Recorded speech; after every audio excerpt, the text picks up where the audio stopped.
Hey guys, welcome back to the channel. This is a story about what if Naruto x Momo Yaoyorozu in My Hero Academia. Before I start, please support for more amazing content and do consider subscribing to my channel and share this video with your friends. This is written by itzgatt and link in description and support writer. Let's start the video. Attack. A 6-year-old Uzumaki Naruto sat on the 4th Hokage's head at the Hokage monument with his legs pushed into his chest with his arms wrapped around his knees. He was looking at the view in front of him with a sad gaze while the stars shone in the night sky. The view in front of him is the Hidden Leaf Village. The village he was born in but wasn't welcomed in. No matter how hard he tried and what he did, he knew he wouldn't be accepted by them and still be viewed as nothing more than a nuisance. Everyone ignored him. He had no one except the people from Ichiraku Ramen and the 3rd Hokage, but even the old Hokage didn't visit him that much.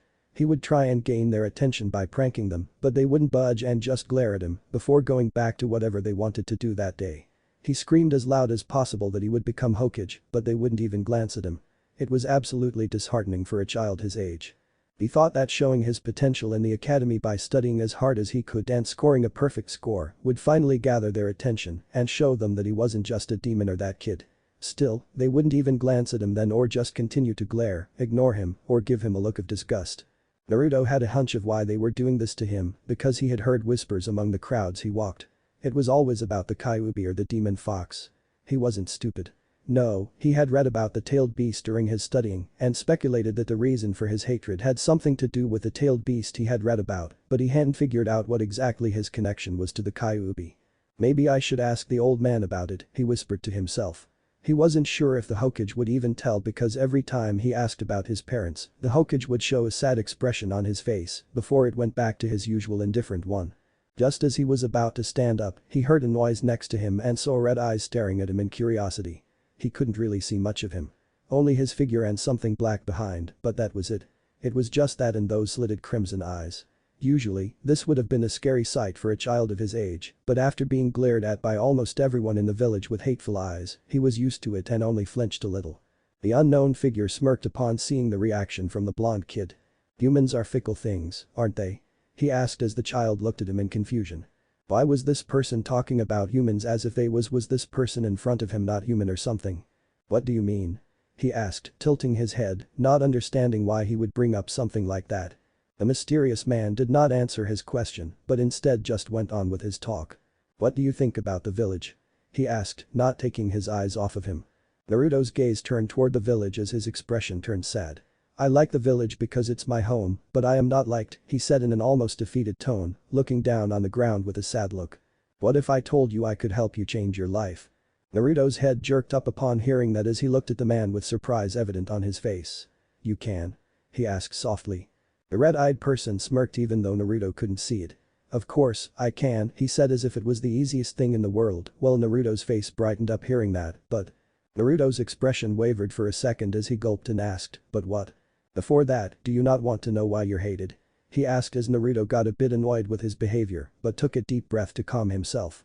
I'm not sure, but I think it has something to do with the Kyuubi, Naruto said. The man chuckled darkly as Naruto shivered a bit from the hollow feeling that he just got from his chuckle. It does because you are the holder or rather the jailer of the Kyuubi, he revealed as Naruto's eyes widened a bit and his face gained a sad look as one of his theories was confirmed. He was the Jinchuriki of the Kyuubi. I'm willing to help you get an amazing life, but you won't ever see this place again, your chakra will be replaced, and you will be free of your burden with people no longer hating, and instead it will be a life full of love, he proposed as Naruto looked at him warily. This sounded amazing inside his head, but was it worth it to leave behind everything here? The Hokage would search for him for a while before moving on, and the Ichiraku would be sad, but no one else would even think about his disappearance. He steeled himself, looking at the man with a determined gaze. I accept, Naruto said as the man's eyes glinted happily. This won't take long, so stay still because it will hurt. He touched Naruto's forehead with his index finger as Naruto felt like his body was being burned by lava.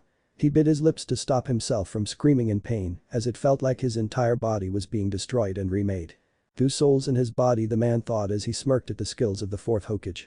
I suppose leaving him with an extra gift won't be a bad idea, he thought, smirking. It was finally over after a couple of seconds and Naruto was left panting. He was left taking deep breaths as his vision started blurring a bit. Looking at the man, his legs wobbled a bit after the process. Who are you? He asked in between pants. The man once again chuckled darkly as the moonlight illuminated their position, making a part of the mysterious man visible. Naruto's vision was almost entirely blurry, but he got a tiny glimpse of him.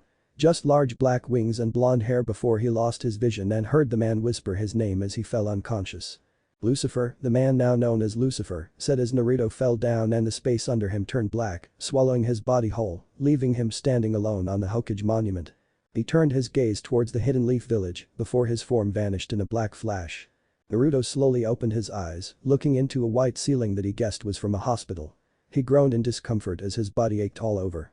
He lifted himself up to look around the room and saw that it was an ordinary hospital room. He racked his brain trying to find out why he ended up here. The last thing he remembered was sitting on the fourth Hokages and talking to that guy. It suddenly hit him like a brick as he went to try and channel chakra to confirm everything. He held up his right into the ram sign and tried to flare his chakra, but it didn't work. He tried this multiple times to make sure it was real. He finally dropped his hand, letting it rest on his lap. He didn't have chakra anymore, but he did feel something else inside of him. It was real. Everything did really happen. The man did help him. Just then, the door opened and a nurse walked inside.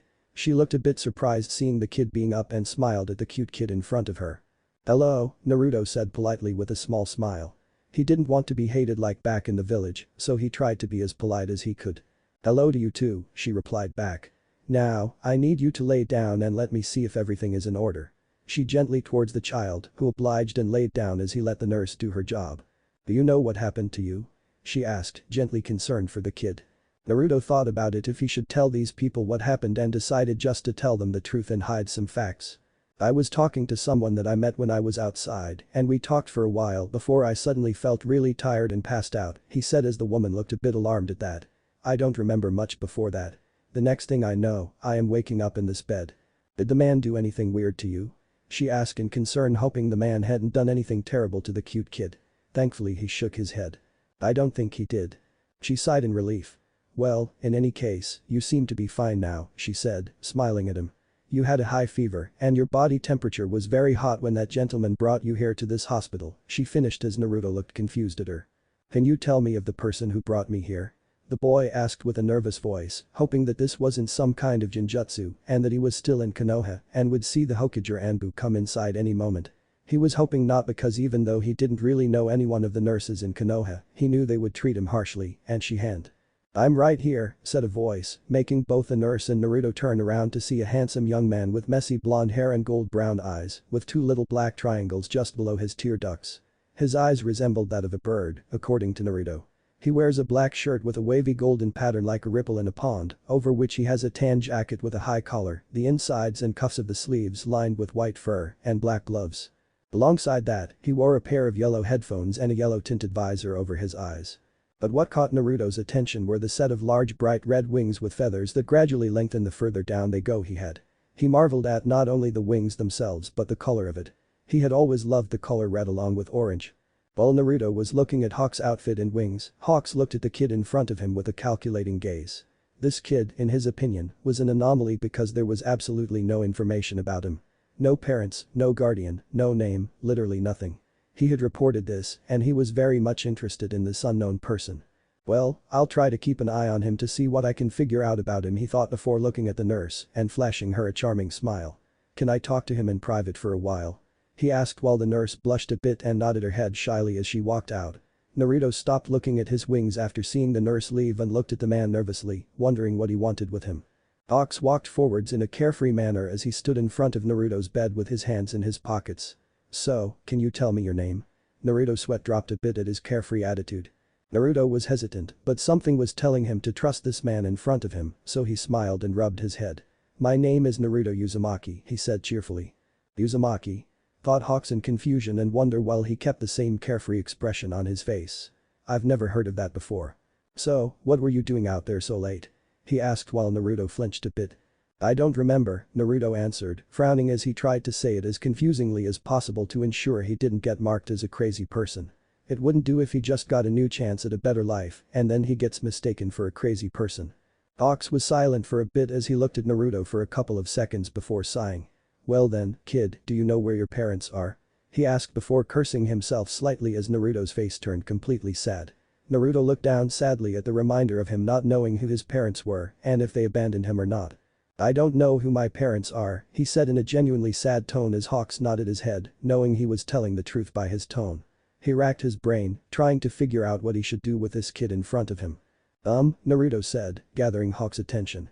I forgot to ask about your name, Naruto said with a sheepish smile while scratching the back of his head. Hawks smirked a bit at his attitude. My name is Kigo Tamaki, or you may know me as Hawks, the number 7 pro hero, he said while Naruto looked at him with sparkling eyes. This person in front of him was a hero. Naruto was looking at in awe because he always liked heroes. His favorite hero was the 4th Hokage, and he himself always wanted to be regarded as a hero. That's so cool, Naruto said with an exciting voice. Hawks shrugged his shoulders. Meh, sometimes it's a bit too much work, he said in a lazy tone, making Naruto's sweat drop before shaking his head as his blue eyes sparkled widely. But still, it's so cool that you're a hero, he gushed. I've always wanted to be a hero. Hawks looked amused at the kid in front of him. So you want to be a hero, he said. Well, the doctors did check to see if you have a quirk or not, and you do have one, so you can become one if you want. Naruto was a bit confused at the quirk part before he remembered that Lucifer guy telling him that he would get a new power, and hearing a hero say he could become a hero himself made him feel warm and really happy as he willed away any tears that were threatening to come out. Hawks looked at Naruto to see him holding back tears as his eyes softened a bit seeing the sight. He wasn't that much of an emotional person, but this kid was all alone in this world and he had no parents or guardians to take care of him. Plus, he did tell the Hero Public Safety Commission that he would investigate this further himself, so it wouldn't hurt to take him under his wing. Hey, you said you wanted to be a hero, right? Hawks asked as Naruto nodded his head eagerly. He smirked as he turned around and walked towards the door before stopping as he opened the door. He looked back to see Naruto looking at him confusingly. You'll be under my care now, so be prepared to become a hero. Naruto's eyes widened as Hawks closed the door behind him, leaving a tearful Naruto with a smile on his face. Naruto clutched the sheets tightly as he let his tears of happiness pour down his face. He was in this new place for only a bit and already someone had acknowledged him and decided to take care of him and help him become a hero. Wiping away his tears, he got off his bed and went towards the window to look outside, and once again, his eyes widened seeing the sight in front of him. Rows of large buildings, cars, and heroes were the sight that greeted him. He marveled at everything he saw. Never before had he seen something like this back in Konoha. Granted, he had never gone outside of Konoha, so he didn't know if there was a place like this in the elemental nations, but this was amazing in his eyes. This was his new life now. He had someone precious to him already, and he had a new place he could call home and protect. His eyes shone with determination as he vowed to protect this place with all his might and become a great hero that everyone could look up to. So I have to register my quirk, and you're going to enter me into a school? Naruto asked his guardian, who nodded his head at him. Yes, I found this charming little place where we can live and is close to your new school. Where is it located? Usatafu. Naruto's eyes widened a bit in surprise. But isn't that far from your agency, Hawks? He asked, a bit surprised that he would move with him so far away from his agency. His guardian, now revealed to be Hawks, shrugged his shoulder nonchalantly. I'm pretty fast when I want to be, so don't worry about it. He said, waving away his worry. Naruto reluctantly nodded his head as they continued on their way to complete today's tasks. Naruto had discovered quite a lot about this new world. The first thing he found was the advanced technology this world had. Compared to the elemental nations, this place was much further developed in terms of technology, but he wasn't sure yet in terms of power. He had heard about the strongest hero who was called All Might. He was amazing in his opinion, but he liked Hawks much more, and in his opinion, Hawks' quirk was much cooler. Speaking of quirks, it reminded him of people having chakra, but not everyone had quirks here. About 80% of the population had quirks, while the rest were quirkless. Naruto himself had a quirk. He had discovered that he could control fire, and his eye color would change into the same color as that Lucifer person. He had even lost his whisker marks, which was a bummer in his opinion because he liked them a bit, but he wasn't complaining that much. Hawks had officially become his guardian who would take care of him. Naruto already looked up to him even if he was a bit lazy, but he still thought that he was terrific and he wanted to surpass him and make him proud. Naruto had named his quirk Neo Lucifer in honor of the person who had given him this opportunity. After getting his quirk registered, he had to wait as Hawks had to get some paperwork done. Naruto, being the child he was, went to explore this place a bit. He was walking down the hallway and turned right, but unfortunately, he bumped into someone as they both fell down on the ground. Ow. He heard a high-pitched voice say in pain as he looked up to see who had bumped into him. It was a girl who had short black hair that was tied into a spiky ponytail, with a strand of her hair hanging on the right side of her face. She also had really lovely onyx eyes that point slightly inwards, resembling a cat. Naruto got and put his hand forwards to help the girl as she looked up. "Sorry for bumping into you," Naruto apologized as she took his help and got back up. She dusted herself off as she looked at him and smiled. "It's not a problem," she said. "I should have been looking where I was walking." Naruto extended his hand once again. "I'm Naruto, by the way," he said in a friendly tone as she took his hand and shook it. "Momo Yaoyorozu." Naruto retracted his hand and put them in his pockets, trying to replicate Hawk's. "So, what are you doing here?" he asked, trying to start a conversation with her as they started walking around. "Oh, my mother had something to do there and she brought me too," she stated as Naruto nodded his head. "Yeah, my guardian was taking care of something and after that, he will start helping me become a hero," Naruto said in an excited tone as her eyes sparkled and an eager smile appeared on her face. "You want to become a hero?" she asked while he nodded. "That's so cool. I want to become one too," she spoke in a very excited and bubbly tone as Naruto smiled at her attitude. "Do you know which school you're planning to go to?" Naruto asked. Silently hoping his new friend would go to the same school as him. She nodded her head eagerly and smiled widely. "I want to go to UA when I grow up and become the strongest female hero." Naruto smiled at her thinking her dream was very good. He put a fist over his heart as he smiled with determined eyes. "I'm going to UA too, and my dream is to become a respectable hero who people can look up to," Naruto said as they both quickly trailed off bonding with each other through their dreams and goals. Ox was finally done with all his work as he was looking around for Naruto so they could go and check out their new home and move in. "I leave that kid alone for only 1 minute and he's already gone somewhere else," he thought, sighing as he looked around for a blonde-haired kid with blue eyes. After a couple of minutes, he finally found him and he was very much amused by the sight that greeted him. There was Naruto eagerly talking and laughing with a girl that he didn't recognize but saw how much fun they had together as he leaned against the wall and let them talk some more. After a while, he called out Naruto's name as the blonde looked at him and instantly understood. Naruto turned back towards Momo to see she had a sad expression knowing Naruto would leave.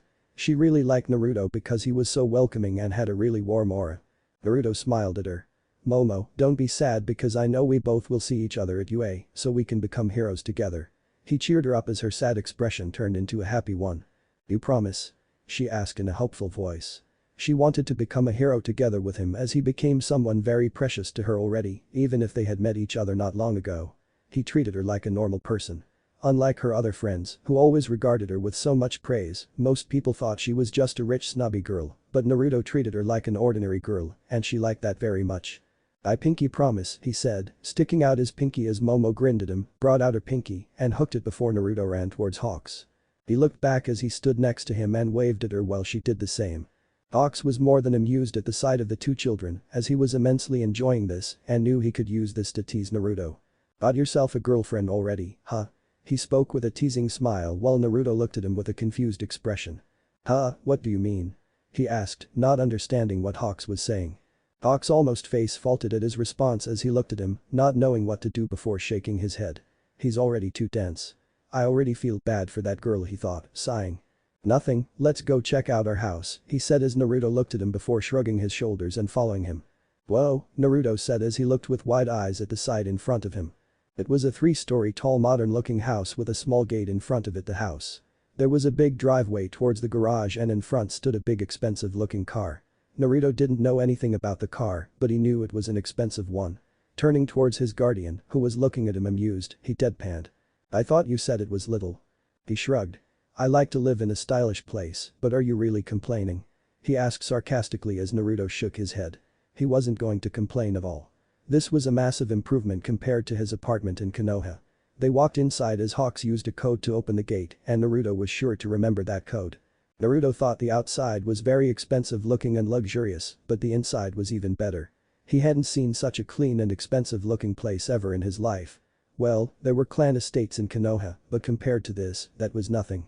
Naruto marveled at the expensive leather couch, the big flat-screen TV, and the expensive-looking kitchen with all the utensils you needed. He didn't even know how to cook, but he already loved the kitchen. "Your bedroom is on the 2nd floor, and it's the 3rd room," Hawk said as he started going up the stairs with Naruto following him. "The 1st room is my office while the 2nd is my bedroom." Naruto nodded and said yes in understanding as he opened the door to his room. His room was much bigger than his previous one. His room was painted black with a queen-size bed with a flat-screen TV opposite the bed. Next to his bed was a drawer with an alarm clock and a lamp post on it. A walk-in closet was off to the right side that Naruto had never seen. He also had a desk with a desktop along with a gaming console for entertainment. "This is amazing," he said, looking at his room in awe. Hawks had really outdone himself, in his opinion. He smiled at the thought of his guardian. He was going to become an extraordinary hero to make him proud and not waste everything that Hawks has given to him. Stepping outside on the balcony, he saw the sight that greeted him. It was a fantastic view of the city as he marveled at everything. He stretched out his arms as he closed his eyes and took a deep breath before clenching his fist in determination. Hawks was flying above his balcony, looked at him with a smile. "It's going to go far," he said with a confident voice and a bit of pride. The sun shone down brightly into a balcony window of a bedroom as the occupant of the room groaned in his sleep. A pair of eyes opened blearily, revealing to be of sky blue colors. He yawned tiredly and rubbed his eyes to get rid of some tiredness. Pushing off his blanket, he stood up from his bed and made his way over to his closet. Picking up the black uniform of his new school, he made his way towards his bathroom. The blue-eyed youth stood in front of the mirror to reveal a 12-year-old. He was tall for his age. Standing around the height of 5'4". He had golden spiky blonde hair that framed his angular faces and most of his forehead.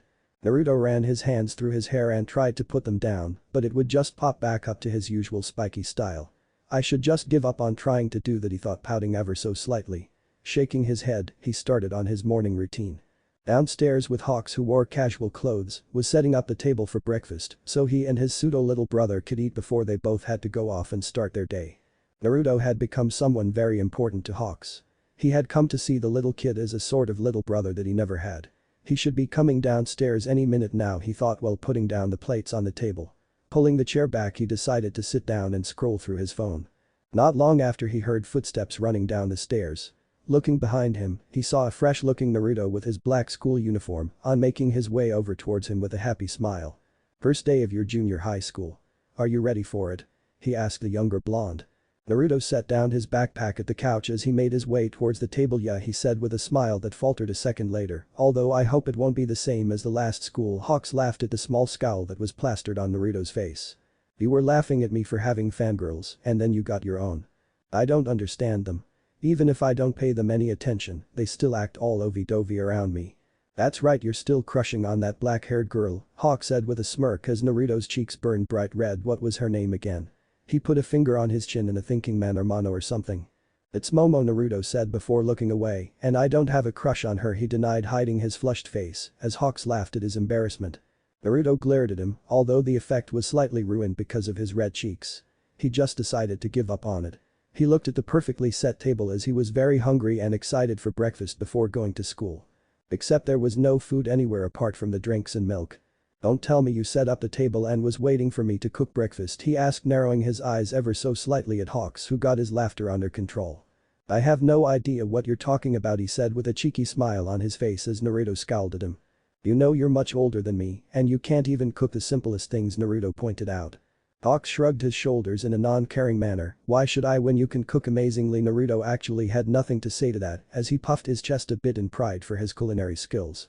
Seeing Hawks not budging, Naruto just made his way to the kitchen, all the while grumbling as Hawks chuckled at him from his seat at the table. "Can't you at least come and help me?" Naruto's voice rang out from the kitchen while Hawks was scrolling through his phone. "I already set up the table, didn't I?" Hawks argued in his favor while Naruto threw his hands in the air as surrender. Sometimes Hawks was too much to deal with in his opinion, although he wouldn't have it any other way, he thought with a smile. Naruto was currently standing at the gate of his new school. Aldera Junior High was the name of it.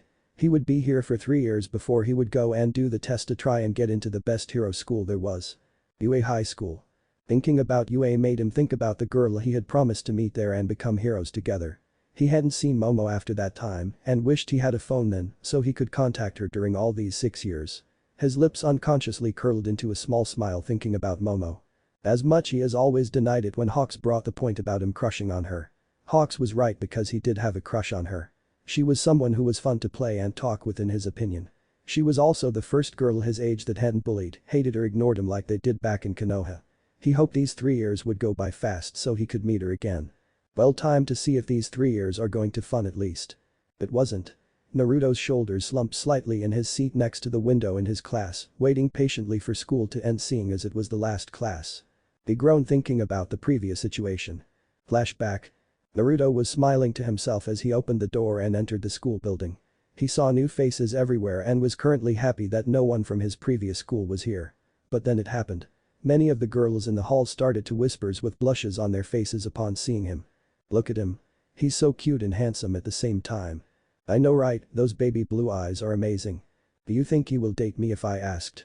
The whispers just kept increasing as Naruto's eye twitched in irritation, not that it bothered the girls from still eyeing him.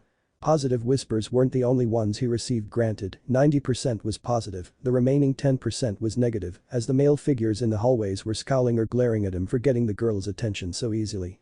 They don't even know my name, and they already like me, he grumbled inwardly as he just decided to smile outwardly and not pay attention to them. Granted, it didn't make them leave, instead they were even more enchanted by his smile, according to the increasing whispers. He did curse his parents for giving him his looks, as he knew that it was their fault for being so good looking and that it passed to him. Inside Naruto, a blonde and Reunited suddenly sneezed. Do you think Naru-chan is talking about us? The Reunited asked the blonde, who smiled at her. I'm not sure, but hopefully, he answered back. Back to the plot now. Naruto finally found his classroom. Opening the door, he saw that there weren't many people there. His attention was instantly gathered by two people. One was a boy with green hair and freckles on his face that was doing his best to make himself as small as possible from the other individual who, like him, had spiky hair, but instead of golden blonde, his were ash blonde. Are you writing in that stupid notebook of yours again, Hideku? The blonde growled at the green-haired boy whose face was pale. Hey Kakin, I need it for the future as a HH hero, the poor boy managed to stutter out under the intimidating glare he was receiving. Shut the fuck, a stupid quirkless Deku like you can't become a hero. Naruto narrowed his eyes at the scene. Looking around, he saw no one trying to help the freckled boy. He clenched his fist at this as a frown made its way towards his face. As much as he didn't want to make a scene on his first day, this did not sit right with him because it reminded him of the times he was bullied by other people in Konoha. Deciding to put a stop to this, he strode forwards. What are you doing? He asked as everyone stopped whatever they were doing and looked at the scene with curious eyes. Naruto paid them no mind, focusing on the two people in front of him. It's none of your business, baby face, the blonde one snapped at him as some in the class flinched, while the freckled boy looked at Naruto with surprise and a bit of awe. It is when you are bullying a classmate, Naruto said with a calm voice, not at all bothered or intimidated by the person in front of him. Bakugo let out a tsk as he turned towards him. He scowled and walked forwards, intent of putting this baby face in his place. A small explosion burst out of his hand, startling everyone in the class. Well, Naruto didn't show anything, but he was on guard, ready to use his quirk as self-defense if needed. Maybe I should show why you don't talk down to me. Bakugo was now face to face with Naruto, who narrowed his eyes at him. Bakugo raised his hands to intimidate with his quirk, but Naruto was much faster than him as he activated his quirk and used fear illusion on him, seeing as he was close enough. The class was now a bit alarmed as all the girls were glaring at Bakugo for bullying the new handsome guy, but to everyone's surprise, the aggressive blonde suddenly froze as his entire body shook and kept shaking when Naruto blocked his strike. They saw some kind of ripple come out of Naruto's body that washed over Bakugo, which made him freeze, and some of the classmates that were close enough shiver from the effect. Don't try do something like this with me, Naruto warned, glaring at Bakugo, who couldn't answer him as he stood there shaking. Naruto walked past him and put his hand out towards the freckled boy who was watching the scene with wide amazed eyes. Naruto pulled him up and gave him a small smile. I'm Naruto, he said, stretching out his hand again for a handshake. Nice to meet you. Izuku Midoriya was absolutely flabbergasted by what he was seeing. Bakugo, or as he liked to call him, Kakin, had just gotten scared or shook by this new person that he hadn't seen before. What's more is this person just brushed it off and decided to introduce himself to him. Is Izuku Midoriya, he managed to say in his surprised and awed state, shaking his hand slowly, while Naruto looked at him for a bit before nodding his head and taking a seat next to the window. Everyone except Bakugo and Midoriya were left looking at the scene in awe, while the girls were gushing at the coolness of Naruto. Hello class and welcome to your junior high years, the teacher said, walking inside the classroom, breaking everyone out of their stupor, along with Bakugo, who looked at Naruto with wide eyes.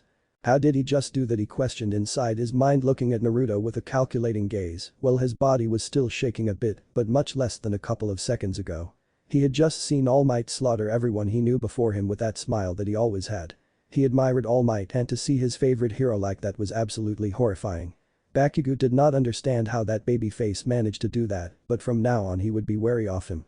Izuku sat down and took occasional glances at Naruto, who was taking notes and occasionally looking outside, while Bakugo was silent. He was a bit unnerved by Kakin's behavior because he had never seen him like that before. Whatever Naruto had done to him really shook and surprised him. Flashback. Because of his stupid heroics, he had gotten very popular among the entirety of school.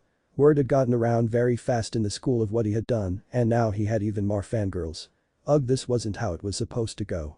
He shuddered thinking about his situation, even some guys were looking at him like the girls, but at least most of them were looking at him in respect. Well, at least I made some friends, he thought, thinking about some of the people including Midoriya, who thanked him for saving him from Kakin confusing Naruto, but thankfully he got an explanation as to why he called his bully Kakin like that. Naruto was confused as to why someone that you've known from your childhood and been friends with from that long ago would bully you and why Izuku just let it happen. He does look like he has confidence issues and is a bit shy. He shrugged it off, going back to watching the passing cars outside.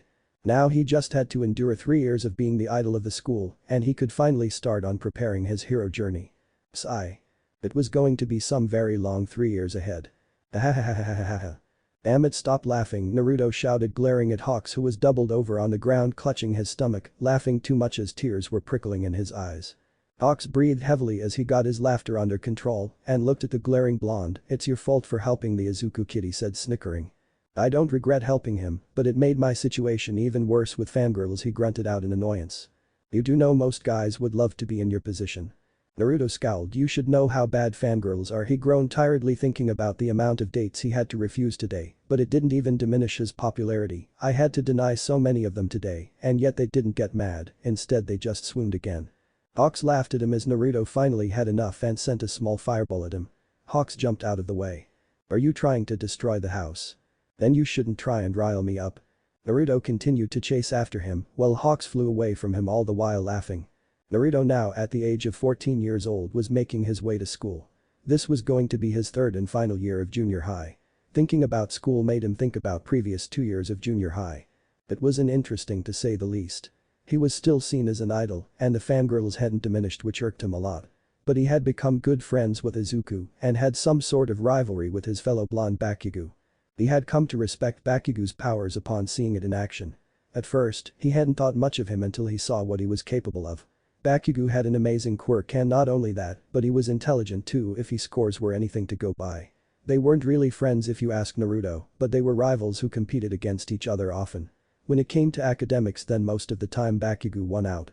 They were both the top students, with Izuku coming in third, but when it came to sports and athletics, then Naruto outshined him by a mile. He was still a jerkin to almost everyone and he hoped that it would become better over time. Izuku, in his opinion, had a good heart, but he didn't have a quirk that could get him far in the heroic society. Speaking of his freckled friend, he saw him standing among a crow watching something. Looks like there is a villain trying to do something again, he thought, walking towards the crowd to greet his friend. Izuku, he called out, making the mentioned boy turn around to give him a beaming smile. Nakin, he said with his beaming smile at the blonde whose eye twitched hearing that nickname. Izuku had quickly taken to calling him by his new nickname he had gotten after a couple of months of being friends with him. Naruto didn't like getting called that but let it slide most of the time. Shaking his head, he decided to focus on the situation. Is there a villain attack again? He asked while they made their way through the crowd to get a better view. Getting through the crowd, both of them stopped in front of a blockade made by water. Naruto glanced at Hiro, who had made that. Backdraft was his name and he was a rescue specialist. Who's fighting? Naruto didn't know but suddenly flinched as he heard girls squealing in delight as he was looking around, hoping his fangirls wouldn't be anywhere near here. His friend was silently laughing at his expense. You can do it, Kamui.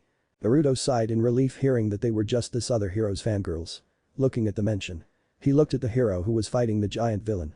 Kamui Woods, he reminded Naruto of the powers of the first Hokage he had read about. The amount of control Kamui had was astonishing, but he wasn't sure if he could create huge forest and still keep going like the first Hokage. Kamui Woods, Izuku gushed at the battling hero, the young and talented rising star. You were the one asking, but you gave a perfect commentary, kid, a random person next to his friend commented. He pointed towards Izuku with a grin on his face. You're a fanboy, aren't you? He stated while Izuku looked away embarrassed. Naruto snorted. Fanboy is an understatement, he thought, while they watched on with Kamui fighting the giant villain. Everyone watched anxiously as the hero prepared his attack on the villain. He probably will try and restrict his movements, Naruto thought, analyzing the situation before his thoughts were broken as a giant woman jumped and kicked the villain, knocking him out. Suddenly reporters swarmed the area taking pictures of the new arrival, who reveled herself in the situation and gladly introduced herself with a shake of her rear towards the camera. Naruto's sweat dropped at the sight. Looks like she really likes the attention she's getting. Naruto looked at his phone to see it was almost time for school to start. He put it back into his pocket and went to talk to his friend, but sweat dropped again seeing him furiously writing down notes into his notebook. He chuckled at the face Izuku was making as he turned around and walked towards the school. "Come on Izuku, let's go before we arrive too late," he called out, making the green-haired boy look at his retreating form. "Nakan, wait for me," he called out as he frantically put his notebook back and followed the blonde in a hurry. "Okay, you are all in 3rd grade now. It's time for you to think seriously about your future," the teacher said with a stern tone. "I'll pass out handouts for your future plans," but he clutched the papers in his hand and looked at them before grinning widely. "You're all planning to go into the hero course, right?" He finished as he threw the papers into the air while everyone in the class let out cheers of agreement. Naruto smiled at the scene, seeing everyone using their quirks while cheering loudly. Yes, you all have wonderful quirks. But using your powers at school is against the rules. "Sir, please don't put me in the same bag as the others," Bakugo said with his feet on the table, grinning widely. "I really do not intend to make buddy-buddy with those that have weak individualities, you know," he said in an arrogant tone. Naruto scowled at him from his spot, with the class joining in shouting at him in protest against his comment. "Oh yes indeed Bakugo, you want to go to UA High School, don't you?" The teacher's voice rang out throughout the room, making it go silent. Naruto was not surprised at all by this, knowing that Bakugo wants to become the best hero, but he was looking at Izuku in confusion, seeing him trying to make himself as small as possible. It didn't take long before whispers broke out from the others. UA? That national high school. That was in the top 0.2% this year, you know. Their acceptance rate's always really low, too. "I'm not surprised that extras like you are quaking," Bakugo said, breaking the whispers as he jumped on his desk. "I aced the mock test." He pointed at himself. "I'm the only one at this school who could possibly get into UA, and I'll definitely surpass All Might and become the top hero." He clenched his fist in determination. "I'll leave my name forever in the annual ranking of the richest people in the world." The cough made him stop his speech, and everyone turned towards the source, who was the rival blonde of Bakugo. Naruto just smiled cheekily at Bakugo, who scowled momentarily, forgetting about him. "I also aced the test Bakugo, and you don't seriously think you're the only one capable of getting into UA from this school, don't you?" Naruto asked sarcastically while the girls eyed dreamily at his declaration. "Ah, that's right Naruto, you also wanted to go UA," the teacher said, looking at the paper as Bakugo grunted in acknowledgement, knowing the baby face was capable of doing that along with Midoriya. That froze Bakugo completely, while Naruto looked surprised a bit before sending his friend a huge encouraging smile. The class though burst into laughter at that declaration, making Naruto sigh in annoyance at their disbelief. The poor boy was bombarded by the class's discouraging comments, making him feel more nervous. Suddenly Bakugo jumped forward and blasted Midoriya's table, blowing the boy back in fright and shock. Naruto narrowed his eyes dangerously at that. "Hey Deku," Bakugo called out as Midoriya looked up at him from the ground. "You're below the rejects. You're quirkless. How can you even stand in the same ring as me?" Naruto glanced at the teacher to see him just watching the scene unfold and not doing anything to stop it. That made him growl. He hated how the teacher just let Bakugo do what he's going right now. "No, wait, Kakin," the boy on the ground quickly said, waving his arms in denial. "It's not like I'm trying to compete with you or anything." He looked down, not wanting to meet his childhood friend's eyes. "It's just that it's been my goal ever since I was little. And I won't know unless I try." "What do you mean unless you try?" Naruto had enough and stepped off his chair, attracting everyone's attention. "Bakugo, how many times are you going to try and fight against people who can't fight back against you?" he said, narrowing his eyes. Izuku looked down sadly, hearing his friend saying he wasn't good enough. "Nakan. Shut up babyface, mind your own business," Bakugo responded, glaring at him, while Naruto glared right back at him, with the girls of the class joining Naruto. Not that it scared Bakugo or anything. Thankfully no fight happened as the class continued on till the bell rang and everyone started packing and leaving the classroom. Naruto was packing his stuff and checked his phone to see he had 2 hours left before he had to go to his workplace. He stood and wanted to leave, but his eyes caught Bakugo and 2 of his goons, once again picking on his friend. Hero analysis for the future. Seriously? The 2 goons of Bakugo said, laughing at Midoriya's expense, who stood up looking at Bakugo nervously. "It's fine, isn't it? Guy, give it back." Bakugo went to use his quirk and destroy the book, but it was snatched by another hand, making him look to his right to see Naruto glaring at, making Bakugo quickly jump back to gain some distance. He had learned that getting too close to his rival would result in you getting frozen up because he used some kind of illusion power when you were close enough. So, in order to avoid that, he jumped away from him, with his 2 followers doing the same thing. Midoriya looked at Naruto in gratitude for saving his notebook, while Naruto handed it back to him with a small smile. Bakugo scoffed at the 2 friends. He turned around to leave before stopping at the door and looked back. "Don't apply to UA, you nerd, because a quirkless Deku like you can't ever get in." If you want to be a hero that badly, then believe that you'll be born with a quirk in your next life, was all he said before closing the door, leaving behind a glaring Naruto and a crestfallen Midoriya. Naruto sighed before looking at his friend who was looking down at the ground holding back tears. Naruto grit his teeth in anger seeing him like that. It reminded him when the villagers didn't believe in him becoming Hokage. He put both his hands on his shoulders, startling the freckled boy who looked at him. "Izuku, don't you dare listen to them.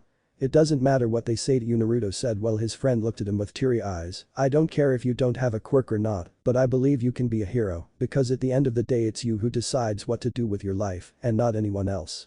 So, don't give up and apply to UA so we can save people together." He finished with a big grin, letting go of his friend's shoulders who was openly crying tears hearing his motivational speech. "You have to start working out and improving your body because I want to see you in that exam taking place in 10 months. You better be ready for it." Naruto patted his back as he picked up his backpack. "I have to go and eat something before going to work. I'll see you tomorrow," he said before the class and the crying boy behind. Izuku Midoriya was aimless walking around holding his hero analysis book in his hands. He had just met his idol and favorite hero All Might. Not only that, but he discovered a huge secret about the number one hero. All Might had troubles with his quirk because of his injuries against one of his foes.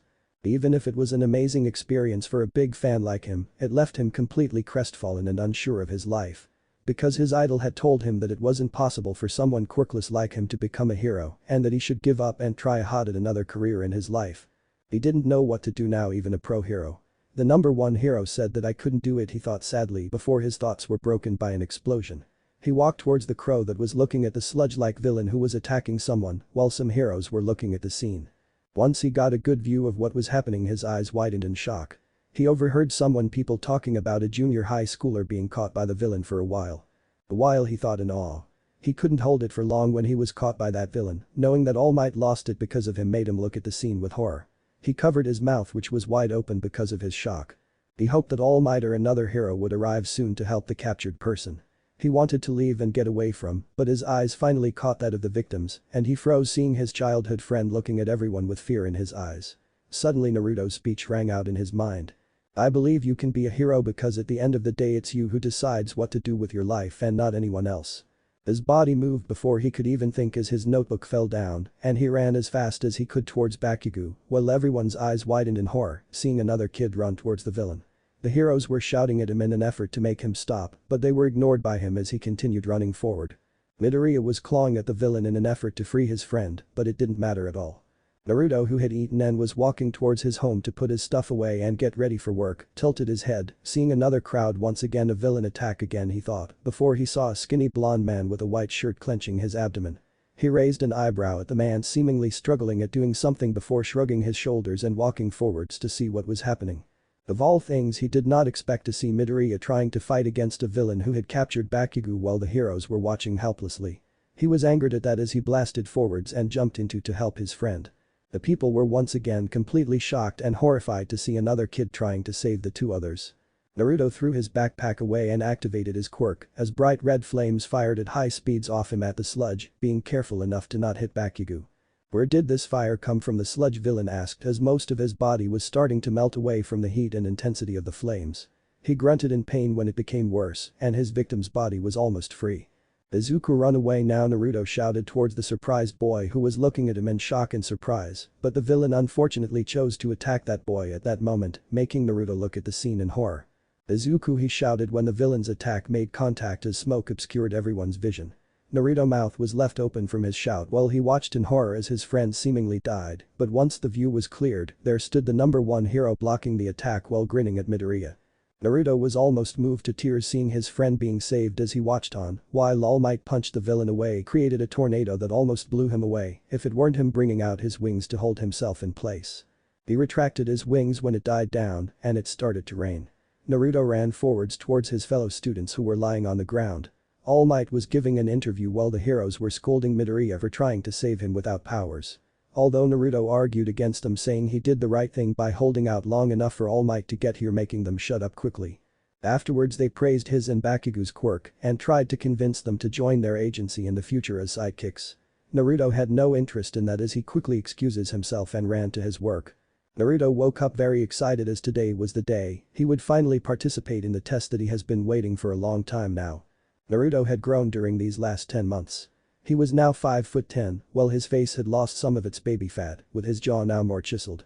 During his junior high school years, he had trained his body a lot, but the last year he had put in an extra amount of effort into his workout, resulting in a lean muscular body. His hair was still the same golden spiky blonde hair, but now it was a bit longer. Basically his appearance is like the picture of this fic, if you wanted a visual for it. Quickly doing his morning routine, he made his way downstairs to eat breakfast, which was thankfully served by his housemate. "Big day today, huh?" Hawks asked from across the table while Naruto nodded his head eagerly. "Yeah." Naruto answered in return while eating his breakfast as fast as possible. "You know I can just get you through recommendation, right?" Hawks asked the eager blonde, who shook his head negatively. Naruto put a fist over his heart. "I want to get in with my own strength, and not through easy means," Naruto answered with a determined tone, making Hawks smirk at him. Arriving at the place where the entrance exam was taking place, Naruto quickly went inside to see rows of seats in front of a podium with a giant screen in front. He scanned the crowd and found Izuku and Bakugo sitting next to each other. He kept looking around trying to a certain girl with black spiky ponytailed hair, but couldn't find her. He frowned at that but shook his head and decided to focus on the exams.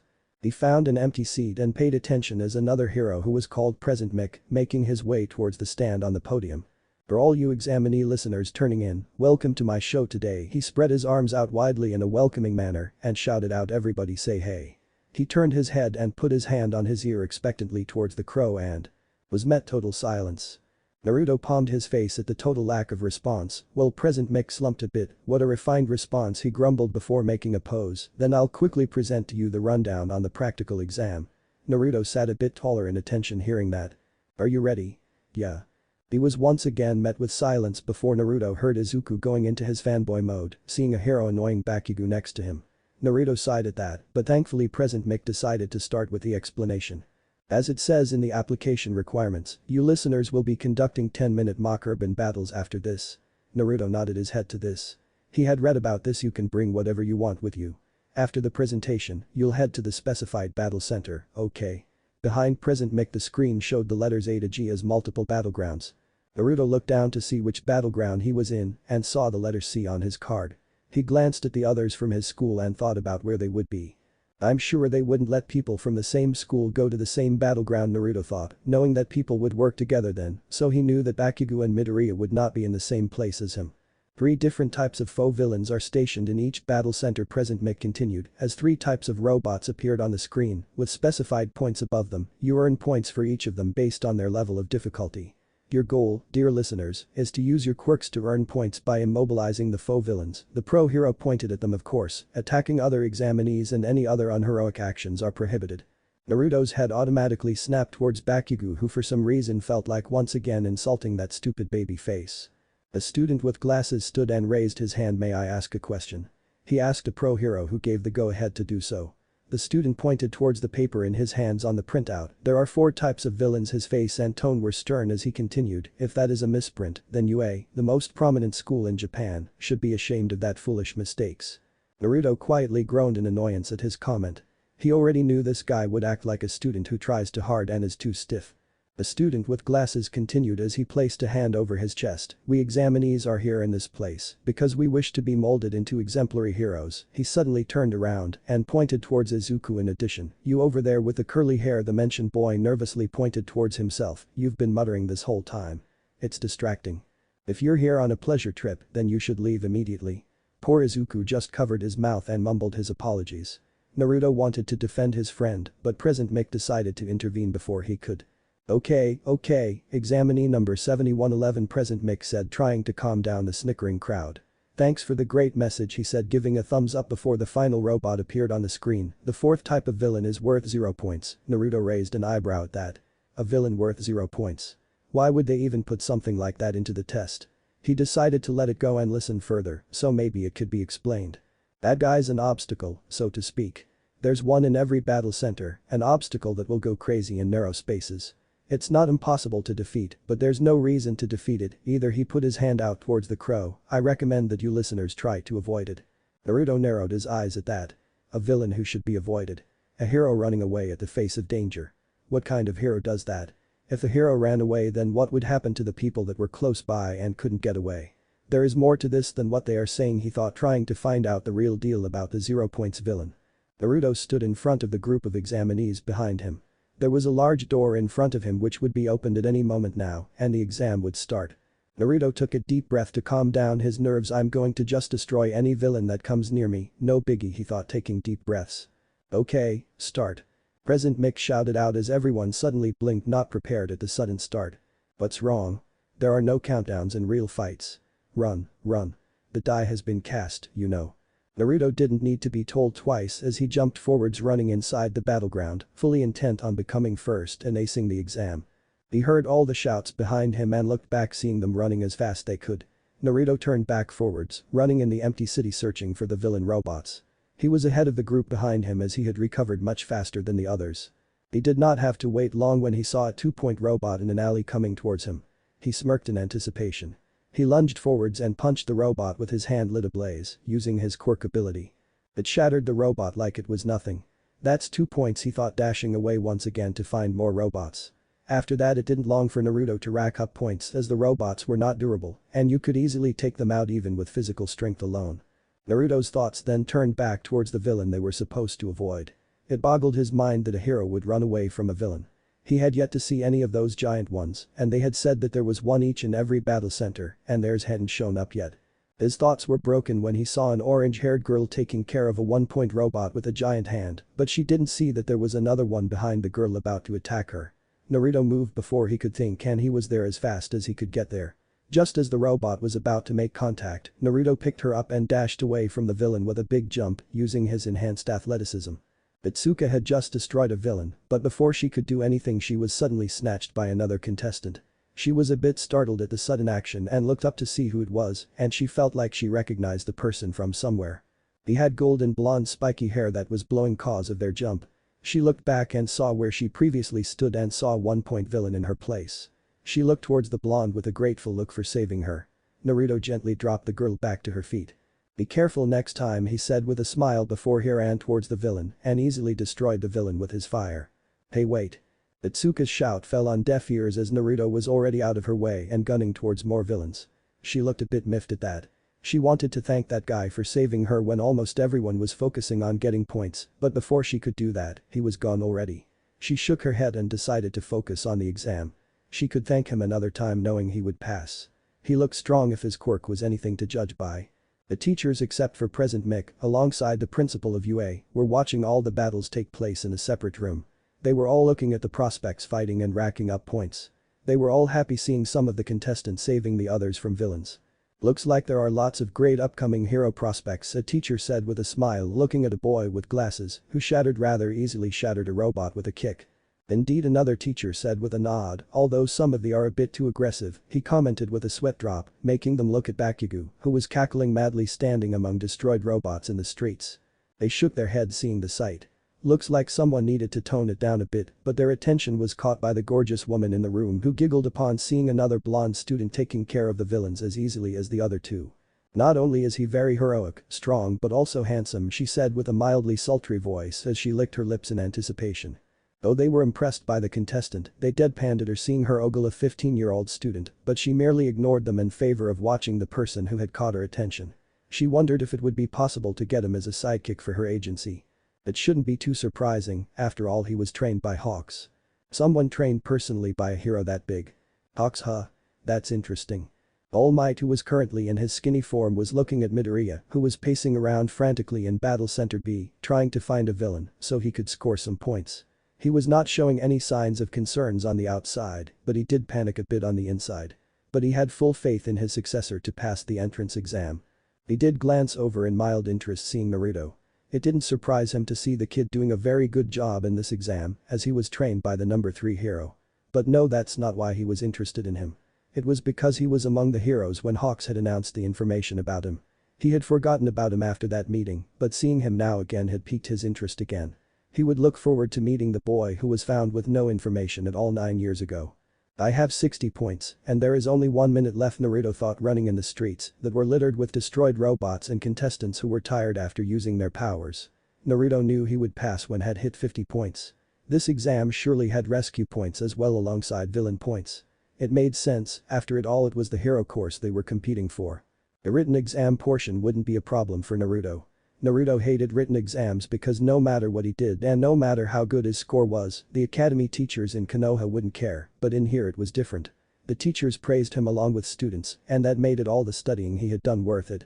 He would ace the written exam too and join the UA Hero course. The giant explosion made him stop his thoughts about the exams. Looking towards the sounds, he saw lots of smoke and debris of buildings falling. He narrowed his eyes at the sight and started going towards the direction. Once he arrived, his eyes widened a bit the sight. In front of him stood the 0-point villain that they were advised to avoid. It was big, as large as most of the buildings in the battle center. Looking down, he saw everyone running away from the villain. He instantly understood when he saw the sight. He smirked as he figured out the intent of the 0-points villain. What hope is there left for the people when the hero runs away in the face of danger, he muttered as he crouched down a bit, making most contestants look at him in shock and in some cases like he was an idiot. Unknown to Naruto, his green-haired friend, Midoriya, was currently also preparing his attack against the same kind of villain. The teachers were grinning seeing the boy preparing an attack against the obstacle in the battle center. They were happy surprised seeing someone figure out the true meaning of the test. Their grin widened even further when they saw Midoriya doing the same as All Might grinned seeing his successor. Naruto clenched his right hand into a fist. His position still the same as he prepared to leap at the villain. Fire started swirling around his entire arm as Naruto leaped at the same time as his friend Midoriya. Both the contestants in the battle centers gaped at the two jumping towards the giant robot. The fire around Naruto flickered between the color yellow and red before it remained bright red. Naruto was finally at face height against the robot, although he kept some distance from him. He cocked his right hand back and punched forwards, shouting his attack as Midoriya did the same. Heiken. Smosh. The giant robot in Battle Center B was destroyed by the devastating punch landed by the freckled boy as everyone gaped in awe at his power and the destruction. Meanwhile in Battle Center C. When Naruto announced his attack, a gargantuan amount of fire shot out from him and became a fist the size of the robot's entire upper half as it made its way towards Naruto's target. It made contact, and explosion boomed as the giant was shattered and melted by the destructive attack of the blonde. The teachers were all cheering and smiling seeing the two boys completely destroying their target and saving multiple contestants. Itsuka, who was watching the event off to the side, had wide eyes with a slack jaw, seeing the person who had saved her previously get rid of the obstacle. She was silent for a couple of seconds before she chuckled. She now remembered where she recognized him from. He was the same guy from the news when a sludge villain had kidnapped a junior high schooler and two other students had jumped in to save him before All Might finally arrived and saved everyone there with defeating the villain. Definitely passing through the exams. Naruto landed on the ground just as President Mick shouted for everyone to stop.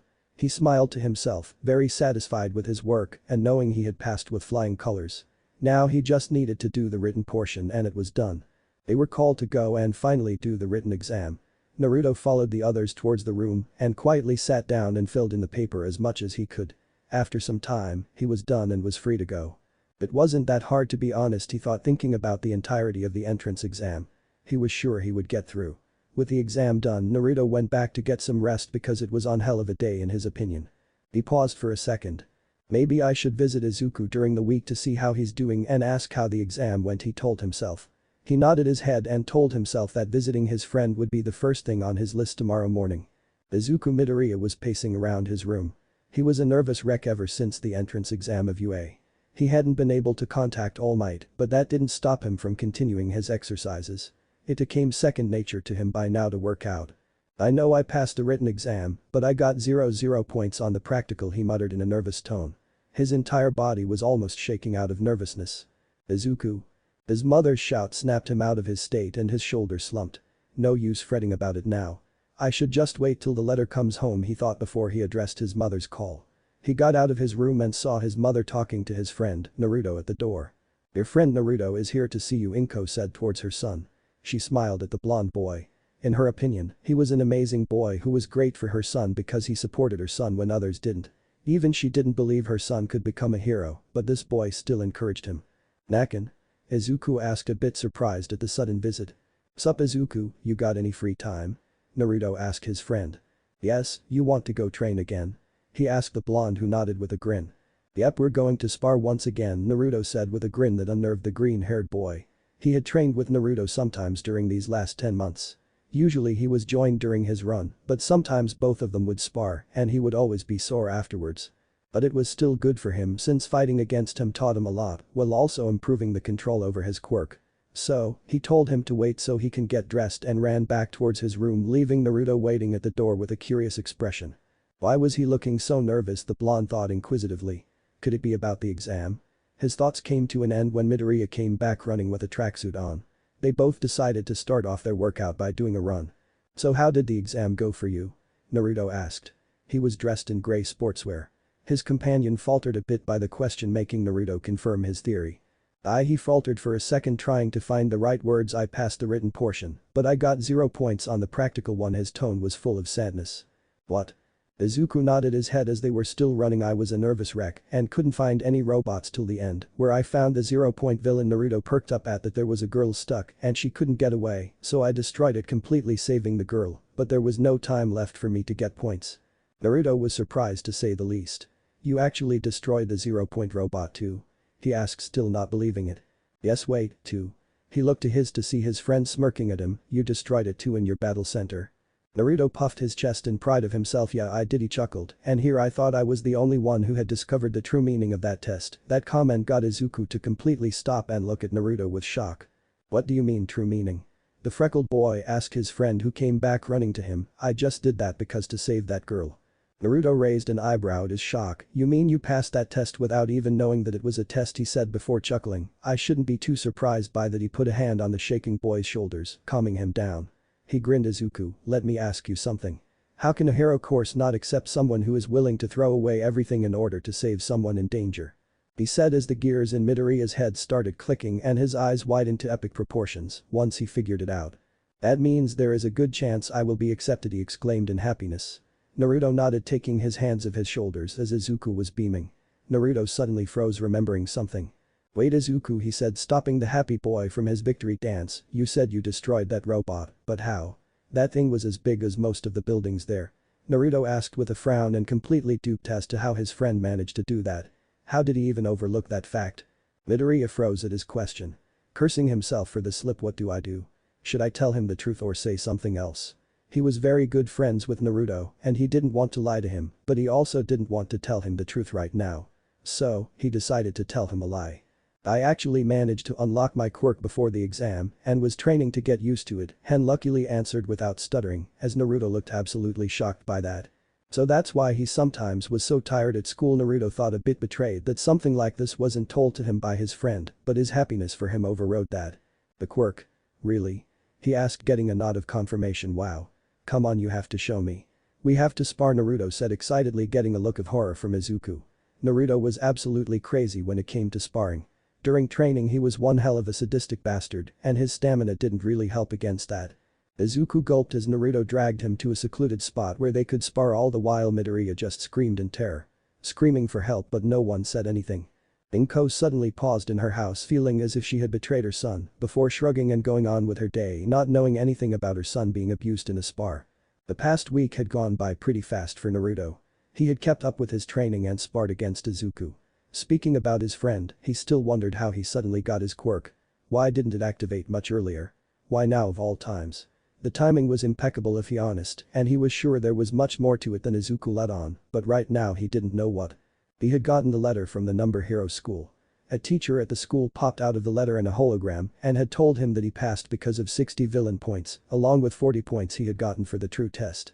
Alongside those points he had 15 rescue points, which led to a total of 115 points, making him the student with the most points in the history of the exam. That was something he took pride in. To already hold a record in UA without even attending a class was quite nice in his opinion, but he didn't really let it get to his head. Just then he heard a bell chime. "Welcome, how can I?" He froze upon seeing the sight in front of him. There were a couple of girls all talking to each other, but that's not why he was suddenly frozen. It was because he saw the same girl he hadn't seen for 9 years now. She was obviously taller now, but still not as tall as him. Her hair had gotten longer, but she still kept that spiky ponytail hairstyle, along with that large strand of hair hanging on the right side of her face. Her face had turned from cute to beautiful in his opinion, along with her body, and he couldn't help but blush at seeing her face and the amazing body she had. "Momo?" The mentioned girl was surprised to suddenly hear her name being called, but when she looked up she was even more surprised and shocked seeing him after so long. "Naruto, is that you?" she asked with a hopeful voice. The boy smiled widely as he stepped out of the counter and went to stand in front of the surprised and hopeful girl. "Of course, it's me," he answered as her shock expression turned into one of completely joy. "It's been so long." "It has," she answered with a smile. "I didn't know you worked in this place," she said, looking at the clothing he wore. Naruto sheepishly smiled and scratched his head. "Yeah, I've been working in this place for a couple of months," he said, nodding his head. Meanwhile, the other girls were left standing there watching the two interacting with each other. Someone coughed, gaining their attention as both Naruto and Momo looked towards them. Momo had a look of realization cross on her face as she blushed a bit in embarrassment. She was so into the reunion between her and Naruto that she completely forgot about the others. Coughing into her hand to get rid of the blush, she looked back towards her blonde friend and gestured towards the girls.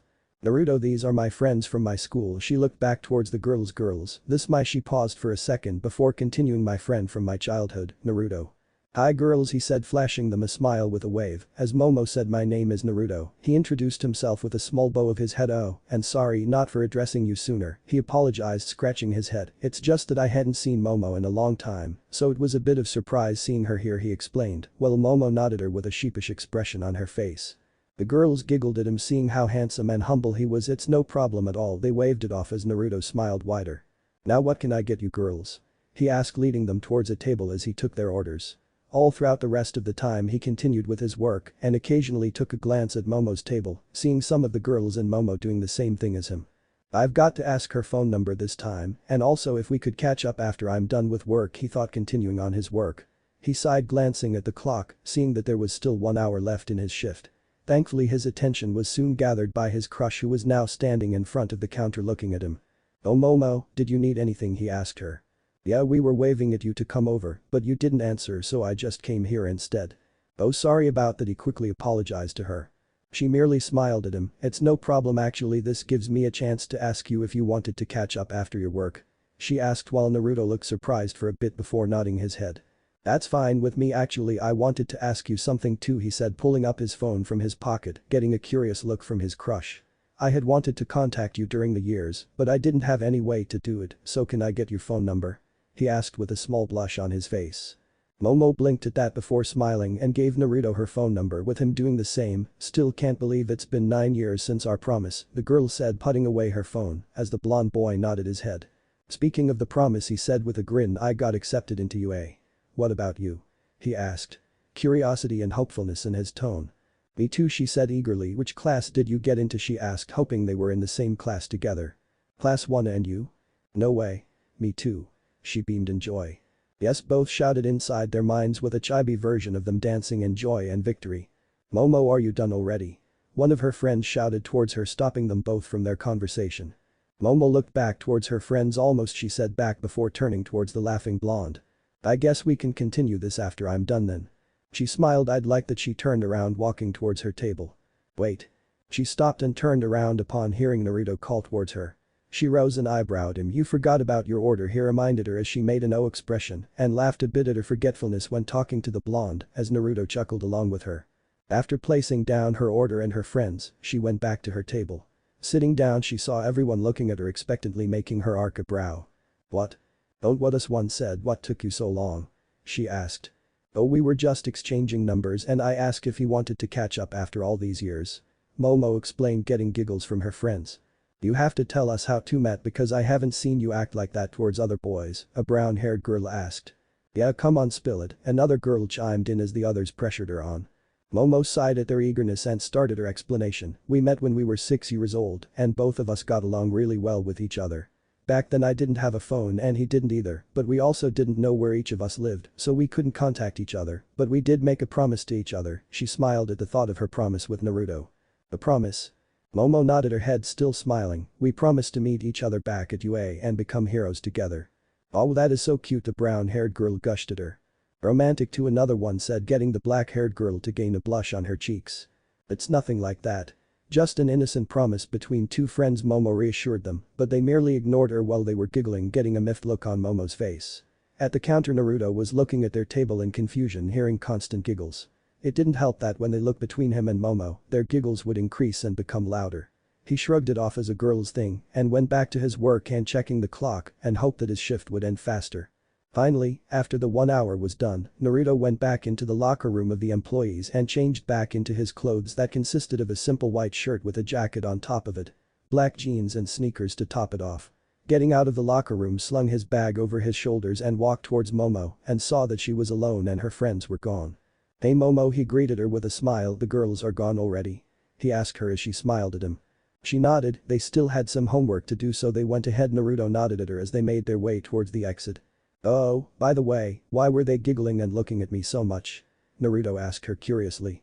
That got her to remind of their teasing, and she blushed while avoiding eye contact with him. "It's nothing, so don't worry about it." She waved it off, making Naruto look at her, confused at her sudden weird behavior.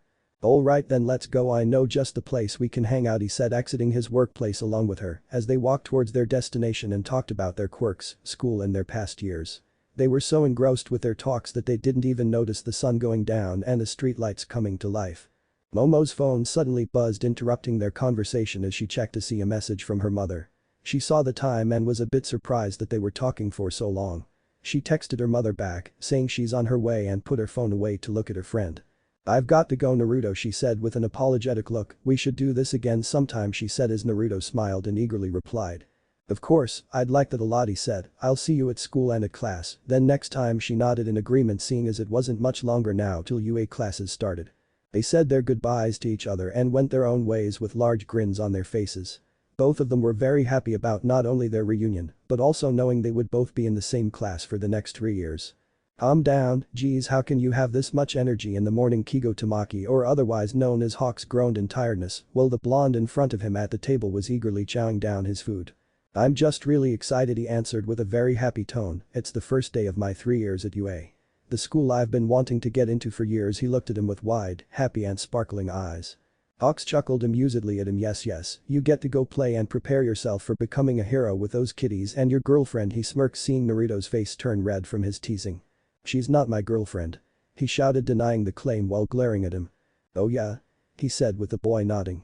He smirked at him. "Then how do you explain you staying awake till 2 a.m. talking to her?" he asked and laughed, seeing his face get even redder. Naruto scowled at him while grumbling about stupid and dumb teasing brothers. He couldn't deny what he said because it was true. He was talking to her almost all night long before they both fell asleep when they were talking. "Did you say something?" Hawks asked, getting his laughter under control once he heard him grumbling in low tone. "Nothing." The number 3 hero hummed skeptically before standing up. "Well, I've got to do work," he yawned and put his hands in his pockets before walking towards their kitchen window. "Good luck on your first day." "I'm off." He gave him, the younger boy, a salute before flying off with his wings through the window. "At least use the door," Naruto shouted towards him, getting no answer before he sighed and started putting the dishes away. "Lazy idiot, leaving me with doing the dishes," he sniffed with a sniff, all the while complaining and doing the chores. Once he was done, he got a notification from his phone and checked to see that it was a message from Momo asking if he was already at school. He glanced at the clock to see he still had time. "Is she already at school this early?" he asked, texting her back. He quickly got dressed in his new uniform, which consisted of a long-sleeve button-up white shirt, a gray jacket with blue-green stripes, and a red tie with dark blue-green pants to top it off. "Man, these uniforms are a bit too stuffy," he complained, loosening his uniform a bit before taking his backpack and slung it around his shoulders. He made his way towards the front door and exited while closing it. "I wish I could just fly and go to school that way, but no, I can't do that because I'm not a pro hero yet," Naruto grumbled while making his way towards the train station to catch his train and get to school on time. Naruto was making his way through the UA high school corridors towards his class. Class 1A, but the school was way too big and it took him some time to find it. But he finally found the correct place and promptly sweat dropped when he arrived. There stood his good friend Izuku Midoriya, nervously standing before the huge door of their classroom while talking to himself. "Izuku, you really need to stop fretting over small things," he said, getting the green-haired boy to squeak in surprise. "Nakin, don't scare me like that," Midoriya said, sweating a bit from the sudden arrival of his blonde friend, but Naruto just laughed at successful jump he got on him. "Come on, let's go inside then," Naruto said, going forwards and opening the door. They were greeted by the sight of multiple students sitting down on their seats already, but 2 students seemed to be arguing with each other.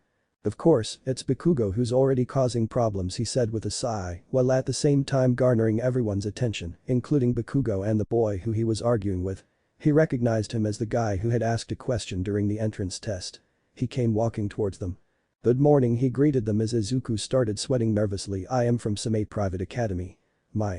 The guy from the entrance exam who had a stick up his butt," Naruto said, interrupting his introduction. He nodded his head sagely. "Yeah, we remember." Naruto did not pay much attention to him, not seeing the poor guy looking absolutely broken by the description used for him.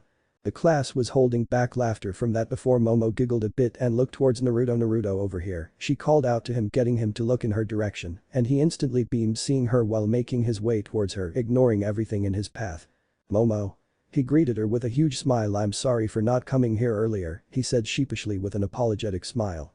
She waved it off as Naruto sat down on the free seat in front of her and delved into another conversation, all the while ignoring the curious looks they were getting from their classmates. "Oh, that curly hair. You're the plain-looking one." A bubbly voice made their attention snap back towards the door, where a girl with short brown hair was talking to Midoriya while swinging her fist in a comical manner. "Orozuku doesn't know how to deal with this," Naruto thought, chuckling at the flustered look on his friend's face. He then looked towards another person from his previous school and rolled his eyes, seeing him giving Midoriya the stink eye. Bakugo caught his gaze and glared at him while Naruto glared right back at him. "Go somewhere else if you want to play at being friends," a monotone voice said, making them look over to see a person in a sleeping bag lying down at the door. Naruto blinked at the sight of a man who looked like he could fall asleep any moment, and sweat dropped seeing him pull out some juice before drinking it. He looked over towards Momo to see she had the same expression as him. "I think that might be our homeroom teacher," he whispered to her. "I think so too," she whispered back with a firm nod. "I'm your homeroom teacher, Shota Ozawa. Nice to meet you." He introduced himself with a dead look in the same monotone voice. "Homeroom teacher," muttered the class with some surprise. The teacher merely ignored them. "It's kind of sudden, but put this on and go out onto the field," the teacher continued and pulled out a uniform that had dark blue pants with white vertical lines and dark blue short-sleeve shirt with white lines, that for the letter U and A. "How many more stuff does he have in that bag?" Naruto mentally questioned before shaking his head, deciding it wasn't worth it for his sanity, following the class and taking the blue uniform and making their way outside. Naruto, now dressed up along with everyone in the class, were standing outside in some sort of field. They were just told that they had to do a quirk assessment test right now. "What about the entrance ceremony? The orientation?" The bubbly brown-haired girl from before muttering, frowning at her teacher. "If you're going to become a hero, you don't have time for such leisurely events," their teacher responded, getting murmurs from the class. "UA's selling point is how unrestricted its school traditions are." He turned around looking at the class. "That's also how the teachers run their classes." "This guy's the opposite of Hawks," Naruto thought inwardly, seeing his serious gaze. "You kids have been doing these since junior high, too, right?" He pulled out a phone device showing some tests on the screen, physical fitness tests where you weren't allowed to use your quirks. The country still uses averages taken from results from students not using their quirks. It's not rational. "Well, the Ministry of Education is procrastinating." His gaze turned towards Naruto. "Naruto, you finished at the top of the practical exam, right?" he asked him. The Kugo glared daggers at Naruto for taking the number 1 spot while he was ignored, getting him to grind his teeth in anger for being ignored. The class looked at him nervously, seeing his behavior. "Yes," Naruto answered with a nod while stepping forward a bit. "In junior high, what was your best result for the softball throw?" 78 meters. "Why? Do I have to use my quirk this time?" he asked, getting a smirk in return. "You catch on quick," he nodded. "Go to that circle and you can do whatever you want as long as you stay in the circle." He threw a ball towards his student, who caught it and made his way towards the circle. Naruto gripped the ball tightly in his hand. The class and the teacher watched anxiously to see what he was going to do. Naruto put his left foot forwards and brought his right hand back to prepare his throw. "All right, here we go," he said and swung his right hand while adding his fire ability to it to give it as much boost as possible. Instead of red fire this time, yellow fire exploded along with the ball, which was sent skyrocketing high towards the sky. A heterochromic-eyed boy with a burn scar on the left side of his face, along with evenly split hair between two colors, white on his right side and crimson red on his left, narrowed his eyes and had a small scowl on his face, seeing the element he hated the most being utilized by his fellow student. They all watched the ball zooming through the sky before it fell back on the ground far away from them. "Know your own maximum first," Ozawa said. "That is the most rational way to form the foundation of a hero." He turned around with his smirk still there, showing them the result of his throw. The screen showed a distance of 1,000 meters, shocking them all. "Whoa, 1,000 meters," a boy with spiky red hair said with a shocked and odd expression. "This looks so fun," a pink-haired and pink-skinned girl with 2 horns said in an eager tone, clapping her hands. The class joined her in expressing their eagerness for the test. "It looks fun, huh?" Ozawa muttered ominously, bringing their eager attitude to a halt. "You have 3 years to become a hero. Will you have an attitude like that when you become one?" he asked, obviously not liking what they were saying. He smiling almost cruelly at them, getting them to tense up. "All right. Whoever comes in last place in all 8 tests will be judged to have no potential and will be punished with expulsion." His declaration was met with silence before the class except for Momo, Naruto, Bakugo and the heterochromic-eyed boy exploded into shock, shouting their arguments at their homeroom teacher. There is absolutely no way this is true, Naruto said, narrowing his eyes at the pro hero. It's a good way to bring out everyone's potential. I'll give him that. But a test on the first day already. And the person with the worst score will be expelled. That's not fair. Once again the brown-haired girl argued in a nervous and worried tone. Natural disasters, big accidents, and selfish villains. Calamities whose time or place can't be predicted. Japan is covered with unfairness. Heroes are the ones who reverse those situations. If you wanted to go talk with your friends at Mickey D's after school, too bad. For the next 3 years, UA will do all it can to give you one hardship after another. As Awa countered her argument wisely, while the class paid close attention. Go beyond. Plus Ultra here accounted. UA is saying overcome it with all you've got. The class's shock and worry slowly turned into that of a determined one as they all prepared for their turns to throw the ball. Naruto made his way towards Momo, who smiled at him. I didn't expect for you to throw it that far, she said towards him. Naruto smirked at her. Well, maybe you shouldn't have underestimated me then. By the way, how are you going to yours? He asked her curiously. Just then her name was called up, making her look towards him. You'll see, was all she said. Naruto watched carefully as she unbuttoned her shirt, showing off her skin and her wearing a sport bra. He blushed at seeing that, but then heard someone giggling as a pervert, making him instantly glare at a short person with purple balls on his head. The hell? He thought, looking at him incredulously before shaking his head and glared at him to stop his leering at Momo. He turned back towards her and gawked, seeing her create a cannon to shoot the ball and get a distance of 700 meters. She walked back towards him and smiled, seeing his expression. Okay, I did not expect that. He shook his head and smiled warmly. That was awesome, Momo. She felt her cheeks heat up and turn red from his praise, while she avoided eye contact with him on instinct.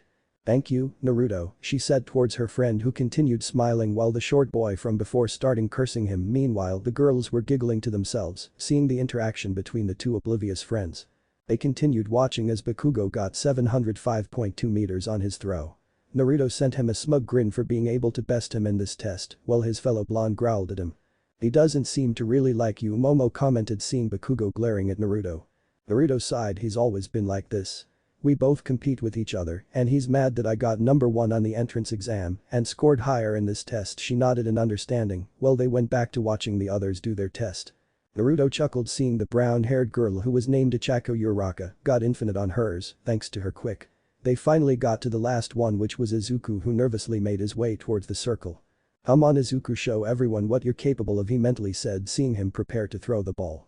Lines of energy started becoming visible on his arms. The same ones Naruto saw when they sparred, where Izuku had missed him but got a lot of wind power behind that. He knew the ball would go far, but sweat dropped when he saw it only go not even above 50 meters. Seems like he can't control his quirk, Momo said in a sympathetic tone. Yeah, I sparred against him once, Naruto said, surprising her. She did not know that they were friends. His quirk is powerful, but he gets injured every time he uses it. I don't think his body is able to handle the current power, he speculated, as poor Midoriya was getting chewed out by their homeroom teacher. They both saw him getting told he won't be able to become a hero with his power. He's wrong, Naruto said, shaking his head, making the girl next to look at him for an explanation. I've known him for over 3 years now, and he's one of the people who has what's needed to become a hero. He turned towards her and smiled, remembering the entrance exam. During the entrance exam, there was a supposed obstacle villain who we were supposed to avoid, he said, accentuating obstacle villain, and avoid, which Momo instantly understood. I heard that he had destroyed one of those to save some of the other contestants.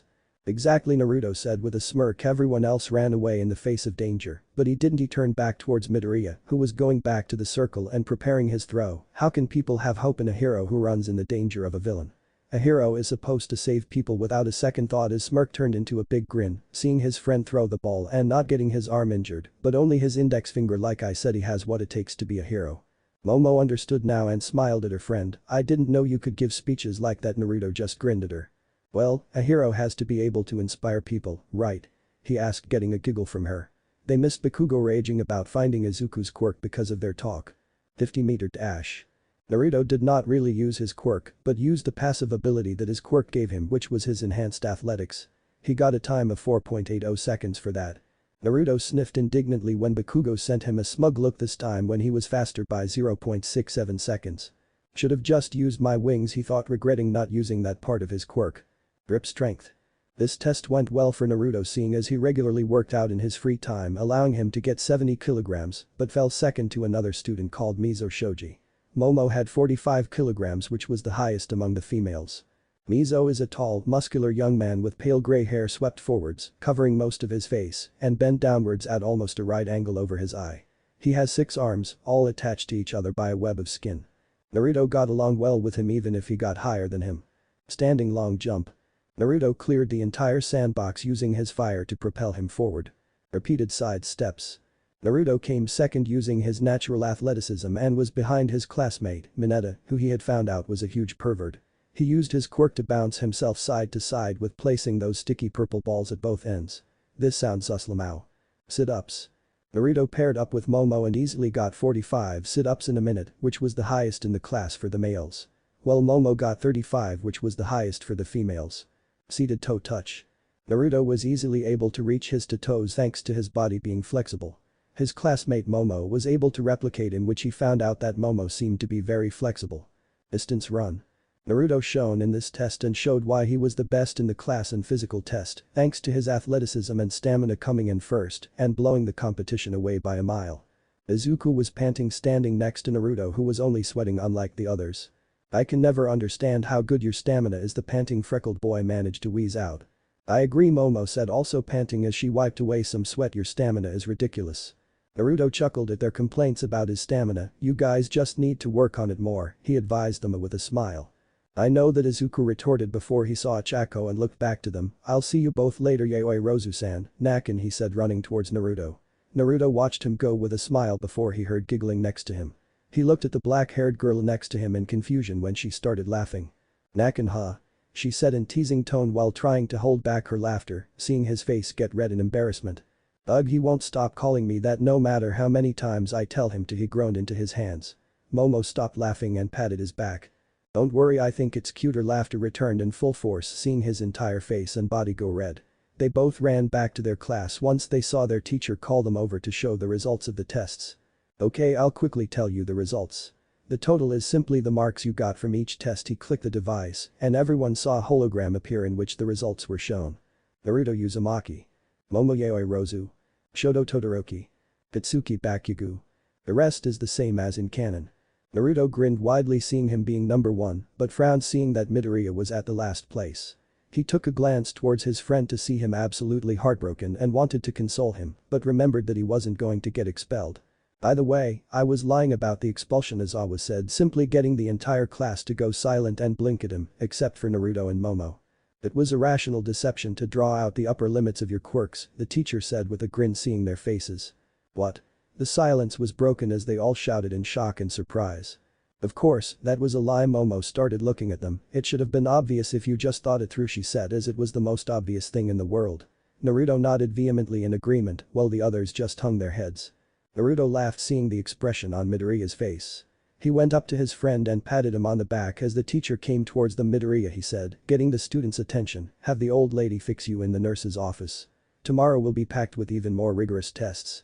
Prepare yourself," he advised before leaving the place.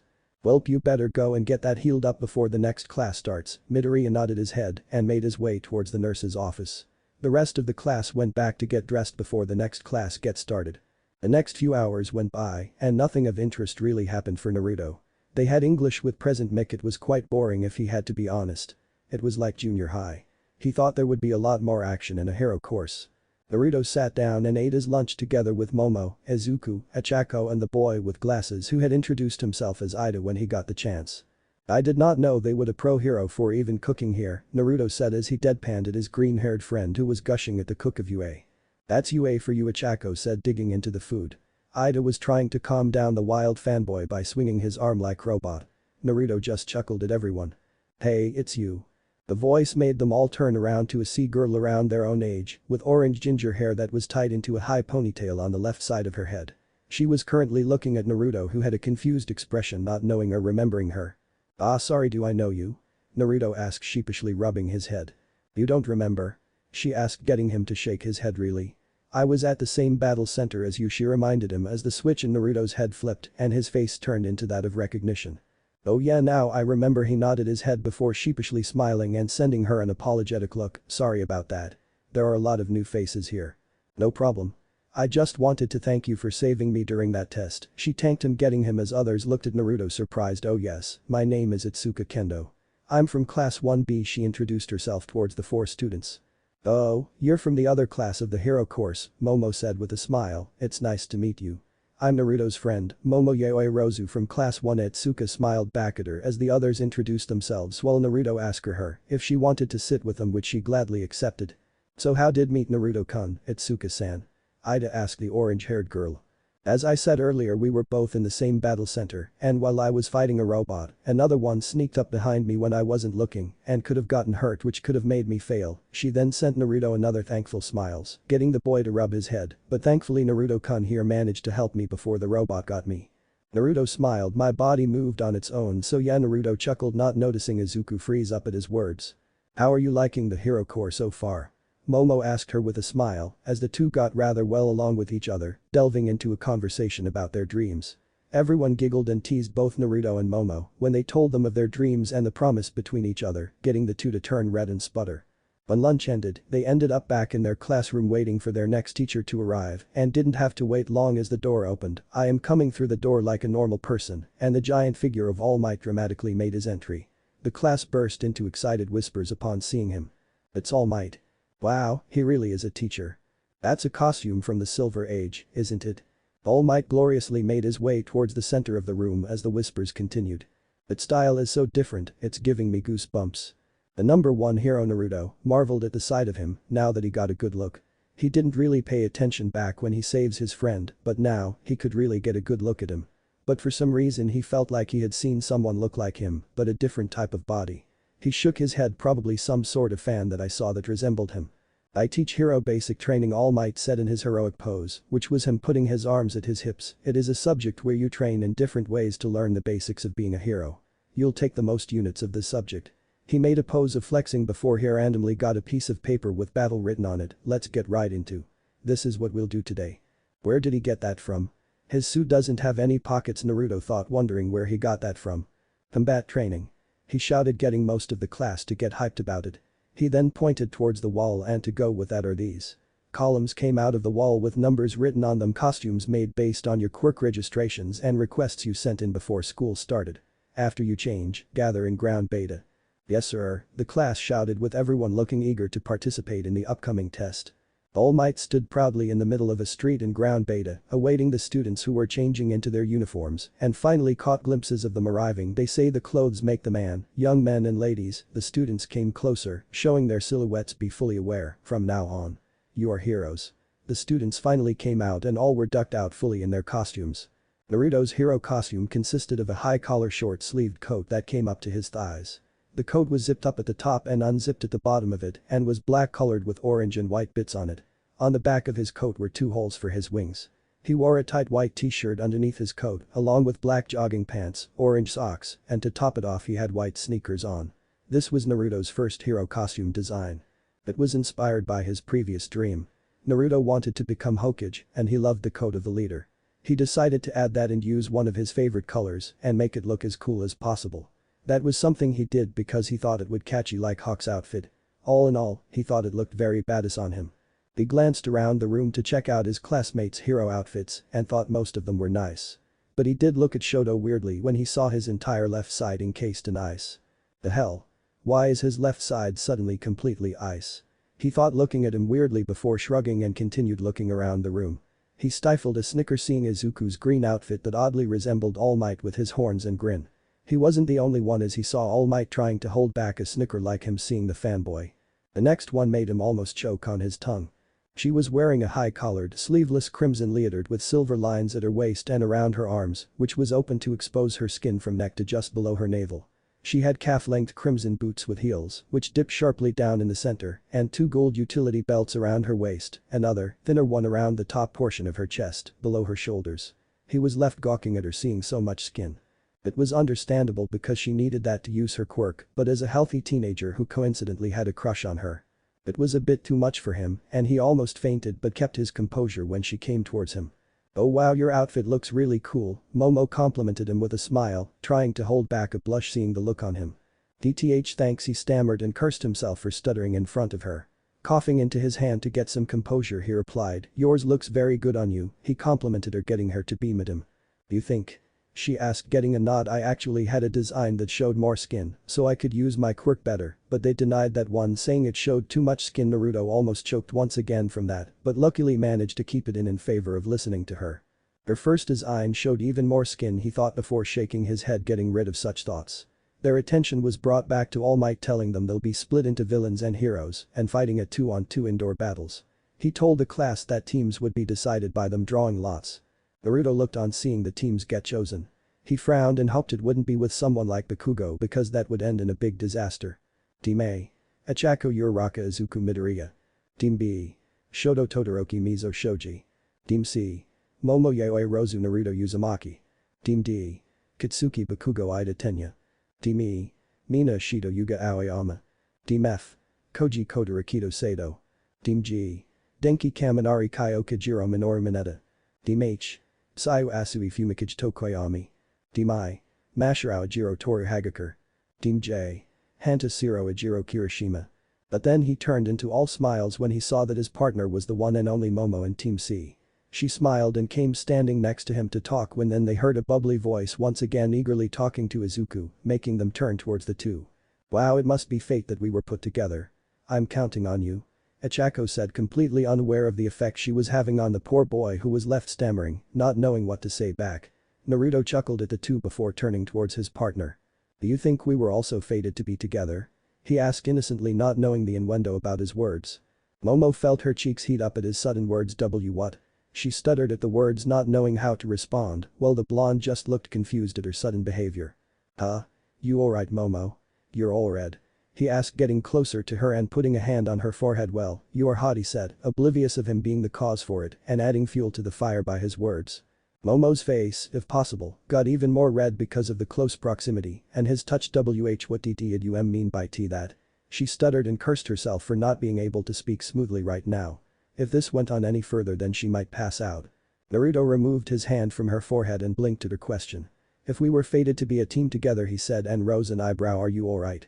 The girl had finally gotten rid of her embarrassment and managed to regain her composure, although a part of her was disappointed that he meant it as a team. No. Focus. She thought, shaking her head before giving the blonde a reassuring smile. Don't worry, I'm alright. Naruto was not truly convinced, but he let it go and slowly nodded his head in acceptance. Ahem. The cough made them shift their gaze towards their right to see Kyoka, who is a petite fair-skinned girl with a slender build. She has triangular, lazy-looking onyx eyes with notably long lower eyelashes and rather small eyebrows.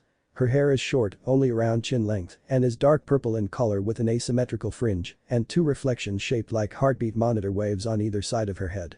Her most prominent features are the flexible, plug-like earphone jacks hanging from each of her earlobes at the end of two thin cords, which act like extra limbs.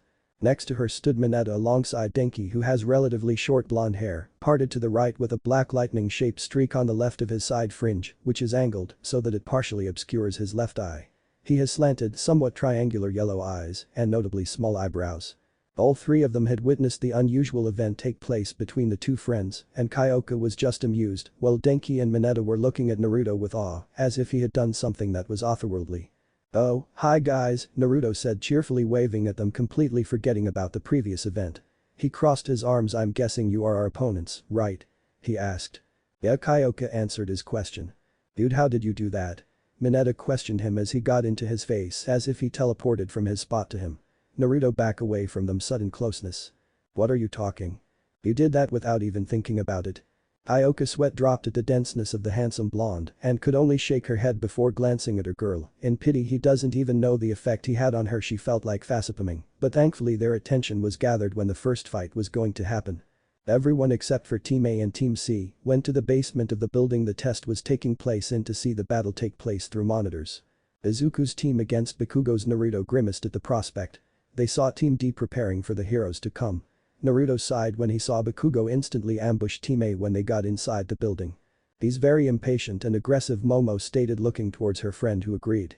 Yeah, he's always been like that to Izuku and everyone else, he said, getting her to look at him for an explanation, but he just shrugged his shoulders. I don't really know why he is like that. That's cheating. An ambush is so unmanly. Kirishima shouted with an outrage, but All Might shook his head in negative. No, they are villains, so it's not above them to do something like that. Keep that in mind, the teacher reminded him as the red-haired boy let it go reluctantly. Something tells me Bakugo would have done that regardless if he was on the hero's side or not, Naruto thought, letting out an inward snort. They couldn't hear what they were saying, but Naruto grinned widely when he saw Izuku actually go toe-to-toe against Bakugo. He looks really pissed off, Denki commented, shivering a bit. It's scary. Naruto kept his eyes firmly on the screen, all the while some students commented about Bakugo's skills, fast thinking and talent. Naruto agreed with Shoto about his comment of not expecting him to be smart like that at first glance. He had thought the same thing when they first met, but that quickly changed.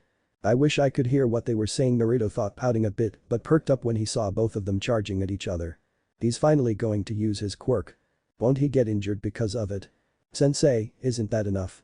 They're really going to hurt each other badly. All Might agreed with the comment and went to suspend the match, but stopped when he saw the scene play out and Ichako preparing her attack against Ida. He broke his arm again, Naruto frowned, shaking his head. His quirk is really dangerous for his body. Shouldn't it be possible for him to use an appropriate amount of power that his body can handle? Momo supplied, getting Naruto to blink. He palmed his face for not thinking about that. I'm an idiot, he muttered, getting her to look at him. I'm going to have to tell him that and find a way to fix it. You're going to train with him? She asked, raising an eyebrow at him. Yep. He's my friend, so of course I would do that, he said, smiling, seeing All Might announce Team A's victory. He felt a tug on his sleeve and looked towards the black-haired girl next to him. She was a bit fidgety and had a small pink hue on her face. Do you think I can train with you? She asked, hopefully looking him in the eyes, the blush still there. The blonde blinked before grinning widely at the prospect of training and spending more time with his crush. Of course, Dadabeo. She smiled at him. She froze and along with everyone else in the room looked towards Naruto, some of the girls giggling, while some had teasing smiles on their faces. What? Naruto asked, confused at their sudden laughter in the room. Not only Nakan but also a verbal tick, huh? Momo said with a teasing grin on her face. Naruto's eyes widened upon hearing that he let his verbal tick let loose. He cursed himself for doing that. The last time he did that, Hawks hadn't stopped talking about it for an entire week, and now he said it in front of his entire class. The teasing won't ever stop, not good. His cheeks reddened in embarrassment. Hey, I only use it when I get excited or embarrassed, Adebayo, he retorted before cursing once again as laughter and giggling once again rang throughout the room. He pouted at them. You've gotten meaner, Momo. She only giggled at him before apologizing for the teasing. She couldn't help but tease him for all those things. He looks so cute when he gets all embarrassed like that and turns into a tomato, she thought as Naruto grumbled about betraying friends. Thankfully for Naruto's sake, they all moved on towards grading and the next round, which was Team B against Team I. It did not last long at all because Shoto decided to just freeze the entire building before capturing the nuke. He warned his teammate and didn't the core, along with weakening his enemies with tease, All Might commented, shivering along with everyone else in the class, except for Bakugo, who was standing there not paying attention with his eyes shadowed by his hair. Man, he's something else. Kirishima said, much to the agreement of the class. Heat. Naruto thought, seeing him melt down the ice. So he can use ice and fire. Interesting. He thought before he and Momo were called up to against Team G. They were the heroes while the other three were the villains defending the nuke. Alright, Naruto began looking at his teammate. I don't know their abilities that well, but I know one weakness about their team, he said before groaning at the weakness. Momo instantly caught up to what he was saying and sighed. Vineta will be unfortunately looking Kyoka, which we could use as a distraction. She shook her head at the perverted boy's weakness. I have a simple plan we could use to get through them, she said as Naruto perked up and nodded, getting her to get closer and whispered the plan to him. I didn't know you could create that, Naruto said, grinning at her, but then you also created a cannon, he said, cracking his knuckles looking forwards. It's also good that Kyoka would be sensitive to that. Holy crap, I forgot about that, Naruto said, beaming at her. You're a genius, Momo. Momo smiled at his compliment as All Might signaled for them to start going into the building. Watch out for any traps on the floor they made, Momo said, scanning their environment along with her teammate. Oh man, I feel bad for those three for having to go against Momo and Naruto, Hanta commented, seeing Denki and Mineta not really paying attention while Kyoka kept scolding them. Yeah, to go against those two will be hard, Mina said, agreeing with her classmate. All Might sighed and shook his head, seeing the three classmates not really working together but just trying to find out where they are coming from to ambush them. Pay attention, you pervert, Kyoka snapped at the small boy who flinched and looked away, sweating at her tone. Denki snickered at him before she shifted her glare towards him, making him flinch. And you stop goofing around, he nodded his head dumbly, fearing her wrath. She shook her head honestly. I can't try to hear them if yo. Just then all three of them saw three flashbangs getting thrown into the room and they had no time before all three of them were blindsided with their ears ringing because of it. Ah, what the hell, I can't see. No. I don't want to be blind, I still want to see a naked woman in real life. That shouldn't be your priority right now, Kyoka shouted towards the perverted boy, even if she wasn't looking at him, trying to get her eyesight back. Finally, after a couple of seconds their eyesight returned and they all were standing at the exact same spot while nothing had happened to them. Nothing happened? Mineta questioned, confused at them not coming out when they were blinded and temporarily incapacitated. Be quiet and be on alert now. Kyoka once again said in a stern tone while everyone kept looking around trying to find them. Kyoka was frantically trying to search for a sound, but there was nothing there and she still had ringing from those flashbangs because her ears were much more sensitive. Enki was looking at everyone sharply trying to find any clue of their whereabouts before he saw flashbangs once again getting thrown into the room. Watch out, flashbangs again. He shouted with wide eyes before quickly shutting them close with the others doing the same. This time the lightning quirk user heard another sound to his left. You guys lose. His eyes widened at hearing that. That was Naruto's voice right there he just heard. Without giving it any thought, he sent a bolt of electricity towards that place. He heard a groan of pain, but he was confused because it was a female voice. Opening his eyes, he saw that he had hit his teammate Kyoka and his jaw dropped in shock before he was whacked on the head by Momo, who held a staff in her hand. He swiftly fell down on the ground, knocked out by the hit from the staff. Eyes, what's happening? Mineta asked, panicking at not hearing an answer before his hands were suddenly clinging to his body because of something binding them there. That caused his eyes to open and he felt himself being picked up before he looked over his shoulder to see Naruto smiling at him in amusement. Momo walked over towards the nuke and touched it, earning them their victory over the three villains. Naruto walked over towards Kyoka and picked up a recorder and played the sound again. You guys lose. The hero team wins again. All Might's voice rang out as Mineta's shoulders slumped. Mini conveyor bots came in and picked up the knocked out students to bring them to the infirmary of the school. Naruto and Momo both grinned at each other and high-fived for their victory and the plan working out. They came back to the monitor rooms to see everyone looking at them with eager and a bit odd face. Wow, you two work so well together. Mina came rushing in complimenting the two. Yeah, both of you were manly right there. Kirishima chirped in with his comment. How did you get them to fight each other? Sayu asked with an inquisitive look on her face. Both Momo and Naruto were bombarded with questions once they entered the monitor room, but thankfully All Might came to their rescue by coughing into his hand. We should give them some breathing room, he advised, getting thankful looks from his two students, while the others looked back at them with sheepish smiles. Now young Naruto and young Momo, would you explain your plan? He asked, getting them to nod as the others looked eager because they hadn't seen what had happened because the flashbangs blocked their view. They had seen the two waiting outside the top room, but they saw Naruto disappear for a second, but he came back and nothing had happened. The blonde turned to Momo. Do you want to explain or should I? He asked her. Go ahead, she said with a smile as Naruto nodded and stepped forward a bit. We both used one of their weaknesses to our advantage at first, which was Mineta's perverseness that got them to sweat drop, while the mentioned student had a cloud of depression over his head hearing that. We heard them arguing and took that chance to throw those flashbangs Momo had made to not only blindside them for some seconds, but also weaken Kyoka's enhanced hearing ability because of the backlash of 3 flashbangs. Because of those flashbangs, that gave me enough time to move in and put in the recorder Momo had made, which I already used to make a sound. He was interrupted when he interrupted by Fumikage. Why didn't you just take them out during that time? He asked, knowing that Naruto would be able to take them down, but he only got a shake of his head. All Might also wanted to know why he didn't do that, but he had his theories, but just needed to hear his reason. I could have taken them down, but my attack would have taken too long to build up, which would leave me vulnerable against 3 people. Well, we could have gone in and fight head on and win. Both of us wanted to get it done efficiently and clean, without causing any collateral damage.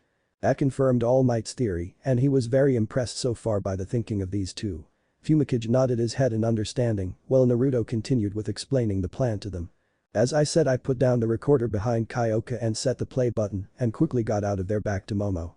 They then did exactly what we wanted them to when Momo threw in the decoys, causing them to panic once again, and that's when Denki heard my voice from the recorder and thought I was trying to get the nuke, and so he attacked thinking it was me.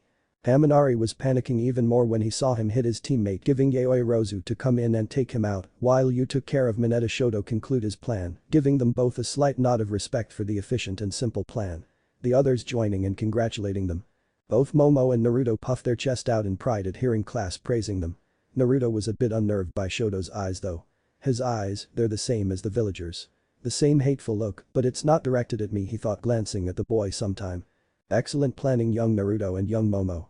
Both of you were the MVP of this round, All Might said, proud of the two students for the way they worked together without any problems. They then went to with the rest of the matches and finally came to an end with all of them standing outside.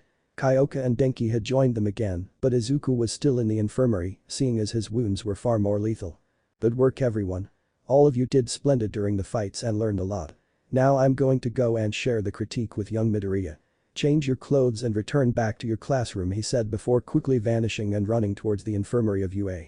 Man, that was fun, Naruto commented, grinning along with Momo, who agreed as they made their way towards their classroom.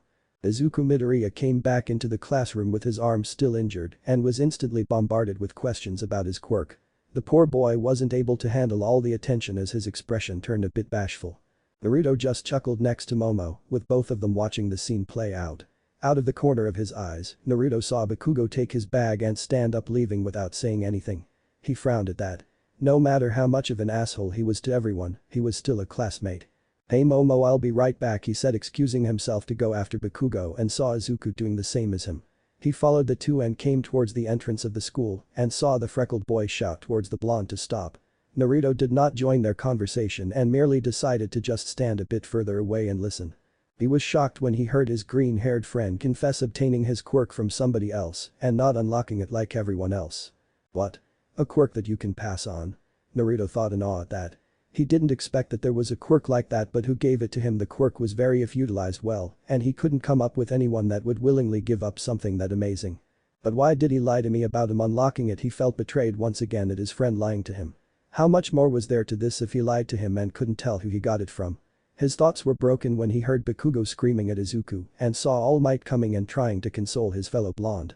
He smirked when he heard him declare that he will surpass All Might and become the top hero. Seeing him leave, Naruto just looked towards him and Izuku before going his own way. I'm not going to lose to Izuku, Bakugo.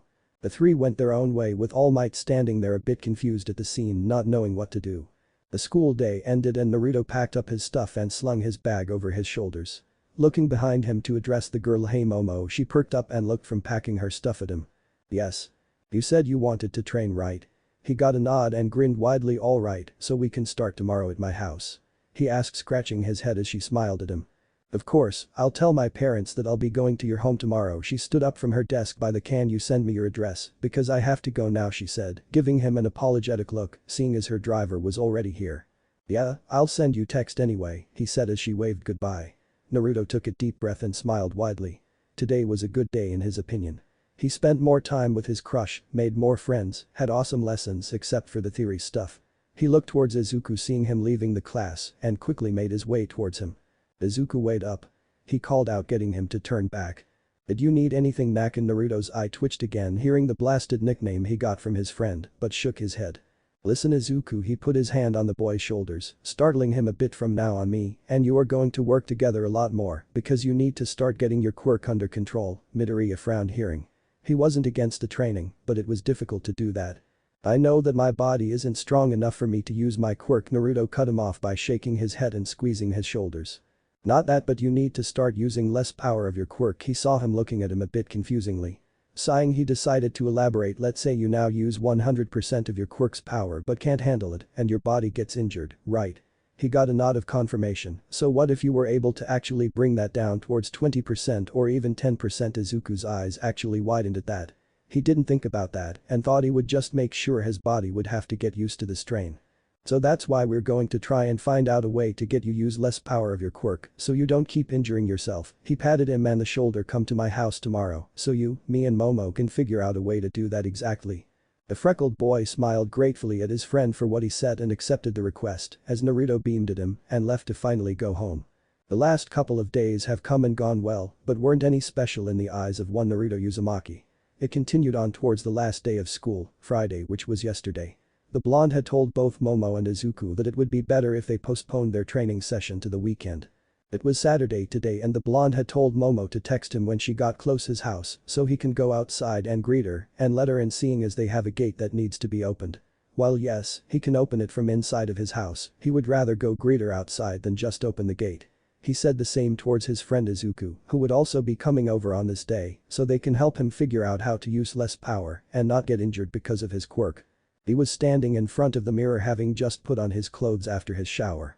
He was wearing black joggings along with a white tank top. Just then he heard the notification sound coming from his phone.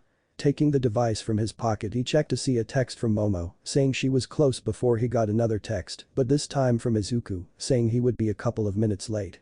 Alright. Let's go outside and get Momo here, he said, putting the towel he used to dry his hair in a bin and walked out of his room while running downstairs to go outside.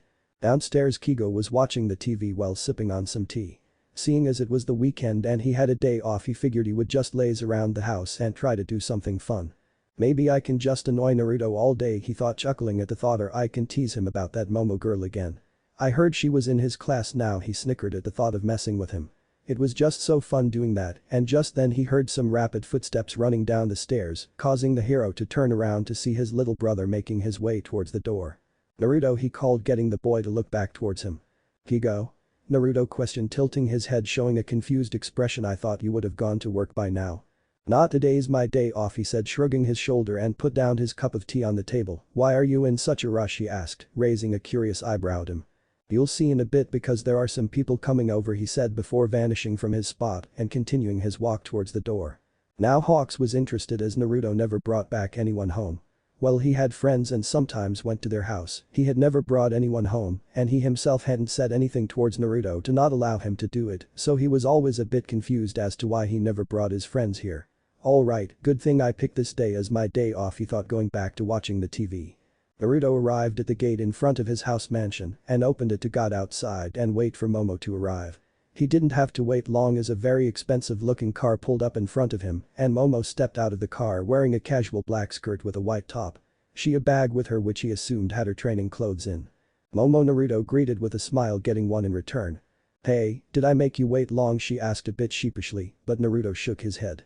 Nah, not at all, the blonde said, reassuring her. Come on, let's go inside. He gestured for her to follow him towards the gate, where Momo was surprised to see that. Entering the code, the gate opened, allowing them to move inside.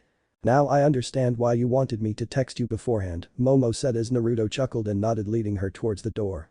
Looking towards the house, she wasn't that surprised to see a mansion. It wasn't as big as hers, but it still looked quite big and expensive. I didn't know you lived in a place like this. Naruto rubbed the back of his head and blushed a bit. Well, Kigo is the one who bought this entire place. Kigo? She asked, raising an eyebrow. She knew Naruto was an orphan, seeing as he had told her, and while she knew he had a guardian, she didn't know his name. Yeah, he's my older brother, Naruto said with a nod as he opened the door. I'll introduce you to him. Momo nodded and followed him inside the house, and before she could comment on the inside, they both heard footsteps making their way towards them. Naruto, you're back, Kigo said, coming to greet them. He then saw Momo next to his younger brother figure. Oh, and who is this? He asked with a sly smirk, causing Naruto to narrow his eyes and the black-haired girl to blush, understanding the tone. Naruto sniffed and marched towards him. You are not going to try and do something stupid, he said, crossing his arms. But the number 3 hero feigned innocence and put a hand on his chest. Why would I try and embarrass you in front of your girlfriend, he said, and laughed inwardly, seeing Naruto instantly flush red along with the girl. She's not my girlfriend, you idiot, the blonde growled at him while looking down at him, seeing as he was 2 inches taller. Is that any way to talk, your older brother? I talk like that because you always try to embarrass me. Now, any older brother would do that sort of stuff with their cute little brother. I'm taller than you. But that's what makes it so much fun and hilarious. Naruto blush intensified tenfold and growled at him. The hero merely sighed and shook his head, and here I thought I taught you better than that. He shook his head once again, as if talking to a 6-year-old. Off to the side, Momo smiled softly, seeing the interaction between the two. It was a very endearing and warm scene to witness. They really looked like they were a younger and older brother arguing with each other. Even she knew that, even if she didn't have any siblings at all. Plus it's funny and cute to see this childish side of Naruto, she thought, before realizing what she was thinking, and a furious blush made its way to her face, instantly getting her to become completely red. Fortunately for the girl, the two blondes were too busy bickering with each other to notice her state.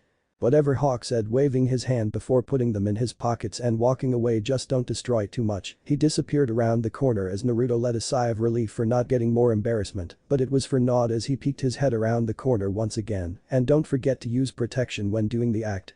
He laughed as Naruto turned red once again along with the girl. That fucker. Naruto growled before taking a deep breath and getting himself under control. He looked towards his crush to see her in the same flustered state. Shaking his head, walked back towards her and apologized for what was said, not wanting to come across as a pervert to her. Don't worry about it, Momo waved it off, a small smile. You two seem to be very close to each other. She didn't know much about adopted families, but these two certainly acted like they really were brothers. Yeah, both of us have lived with each other for almost 10 years now, Naruto said, smiling at the memories of both him and Hawks. He looks a bit familiar, but I can't remember where I would have seen him, Momo commented, trying to think where she saw him. Those wings seemed really familiar. Oh yeah, and Naruto blinked at that. You probably know him better as Hawks, the number 3 hero. Momo eyes widened a tad bit at that information as it finally clicked in her mind. I knew I recognized him from somewhere, she said before looking towards her blonde friend. You never told me you grew up with him of all people, she said with a mock pout. Naruto grinned mischievously at her. You never asked, he said in cheeky tone, getting a huff from the girl before he chuckled at their shenanigans while the girl grinned alongside him. Come on, I'll show you around the house before Izuku gets here, he said, gesturing her to follow him. And finally, the last place we have is my room. Naruto pointed towards the door that led to his room. Is there any reason you saved this one for the last? The black-haired girl asked him as Naruto rubbed the back of his head. Ah well, you see, my room is a bit special, he said in a somewhat shy tone, causing Momo to blink and narrow her eyes a bit at him. This was new to her because Naruto was never shy like that unless it was something he wanted to keep a secret, and that something would be undoubtedly something that he thinks would be embarrassing. Special? She asked, raising a curious eyebrow at him, clearly wanting him to elaborate. It's he struggled a bit to explain before shrugging. It's best if I show you. He turned the knob on the door and opened it, letting him and the girl enter the room. Momo didn't really understand why he would be shy about his room, but the moment she entered she understood why. There were tons of posters on his walls of anime and lots of figurines of characters she recognized as characters from multiple animes. Naruto was an avid anime fan, she mused. The blonde in question stood next to her, a bit apprehensive in letting her into his room. He hadn't told anyone about it because he thought people would think it would be weird and had kept it a secret. Stupid Hawks would always tease him being a fanboy of Goku and trying to imitate him, and it always infuriated and embarrassed him. He anxiously waited for Momo's reaction and hoped it wouldn't be bad. He wasn't disappointed when Momo turned towards him with a very eager expression. You're a very big anime fan, she said in a bubbly tone that he really found cute. He nodded as her expression brightened even more. I love anime too, but I never expected for you to like this much too. Naruto blinked at the realization that she too seemed to be a very big fan like him. His anxiousness was replaced by happiness. Wow, I didn't know that. You never told me anything about it, he sent her a pout. She huffed at him like, you can talk about that, Mr. Room full of anime posters, she said as Naruto huffed right back at her. Well, at least I was able to show it to you, he smirked at her with eyes twinkling with mischief. You were too embarrassed, weren't you? She blushed at his right guess before both laughed once again between each other. Getting her laughter under control, she wiped away a tear out of her eye. You have got to show me your collection, she said, giving him a puppy-eyed look which the poor boy instantly caved into. All right, just don't give me that look, he said hurriedly and ran into his walk-in closet where he stored his collection. Momo had a victorious grin on her face seeing that. Looking around the room, she focused on the other stuff he had. There were some clothes on his bed, but she actually went to check on the photos that he had in his room. She laughed at a picture of a 7-year-old Naruto screaming with a horrified look and running away from what she assumed to be Hawks dressed as a ghost. This was probably during Halloween, she thought, chuckling a bit before moving on to the next picture where the blonde dressed as Goku in the iconic orange and blue guy. He really is a big fan of Goku. She saw multiple posters of Goku around the room. She walked around the room for 2 minutes before deciding to check on Naruto as he took way too long. Moving towards the walk-in closet, she was about to open the door before Naruto excitedly walked out and bumped into her, causing them to stumble onto the floor with Naruto being on his back and Momo landing on top of him with their faces dangerously close to each other. They both stared into each other's eyes, and for the first time she saw how good-looking his eyes were in her opinion. Momo felt like Naruto's eyes were one of the most beautiful things she had ever seen. Like a clear ocean that she could drown in, or a clear sky which she could gaze at all day long. Both could feel their hot breath on their faces, and Naruto could feel her very well-developed breast on his chest. Both of them instantly flushed red.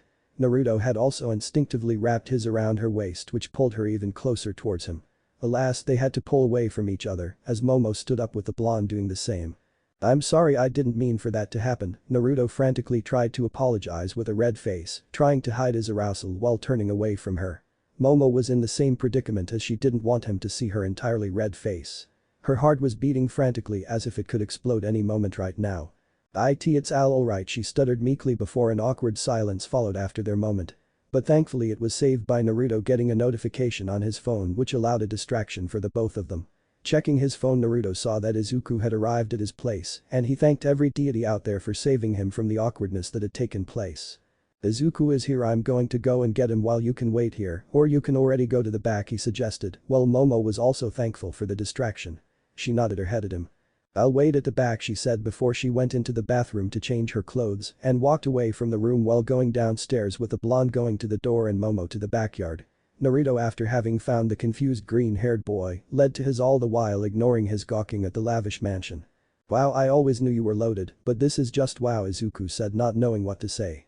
It wasn't as if he was poor or anything, he just didn't expect for his friend to live in such a nice place. "Loaded?" Naruto questioned, opening the door and letting the boy inside. "I'm not the one who's loaded but Kigo." Before Izuku could question him further, the number 3 hero decided to make his presence known again. "You brought someone else too?" he questioned as Naruto nodded his head. He looked towards the freckled boy and blinked, seeing his absolutely star-struck expression. "Holy crap. It's Hawks, the number 3 hero." In a flash he made his way towards him, getting the hero to back up a bit. The freckled boy had stars in his eyes as he eyed the hero in front of him. "How fast can you travel with your wings? Are the wings the only part of your quirks? Can you use your wings for more than just flying? How you do know, Naruto?" The boy kept firing question after question, not leaving room for any answers whatsoever. Naruto groaned, hearing his friend go into fanboy mode. He should have expected this to happen, but it wasn't his fault because he thought he was going to be alone in the house today. How should he have predicted that today was Hawk's day off? He sighed before taking a hold of his friend collar and dragging him away from the hero towards the backyard, all the while ignoring the freckled boy's pleas of letting him stay and ask his questions. Momo was wandering around the pretty large backyard and was eyeing the part where there seemed to be lots of flowers and plants, which were taken care of very gently and well. She knew Naruto had a thing for gardening, but didn't expect him to actually have this much devotion to it. It was another aspect of him that she very much liked. Hearing a sound, she turned towards and promptly sweat dropped, seeing Naruto dragging their classmate with him. Letting go of his friend, Naruto turned him around, letting him sort out the crinkles in clothes before he notices another one of their class. "Oh, Yaoyorozu-san, I'm Izuku Midoriya," he introduced himself with a bow, not seeing Naruto roll his eyes good-naturedly at his friend's shyness. "We haven't been introduced yet, Midoriya-san. You can call me Momo if you wish," she said as the green-haired slowly nodded his head. Naruto clapped his hands, gaining their attention as they both turned towards him. "Alright, now that introductions are over, let's get right into business." "Right training," Izuku said with fire in his eyes, along with Momo being the same. "I think we should go over each other's weaknesses and try to find a way to improve upon them, or maybe even get rid of them," Momo suggested, wisely getting both boys to agree with her suggestion. Seeing them agree with, she continued, "I'll start with my current problem, which you pointed out already, Naruto, when we teamed up," she said, looking towards Naruto, who knew what she was talking about.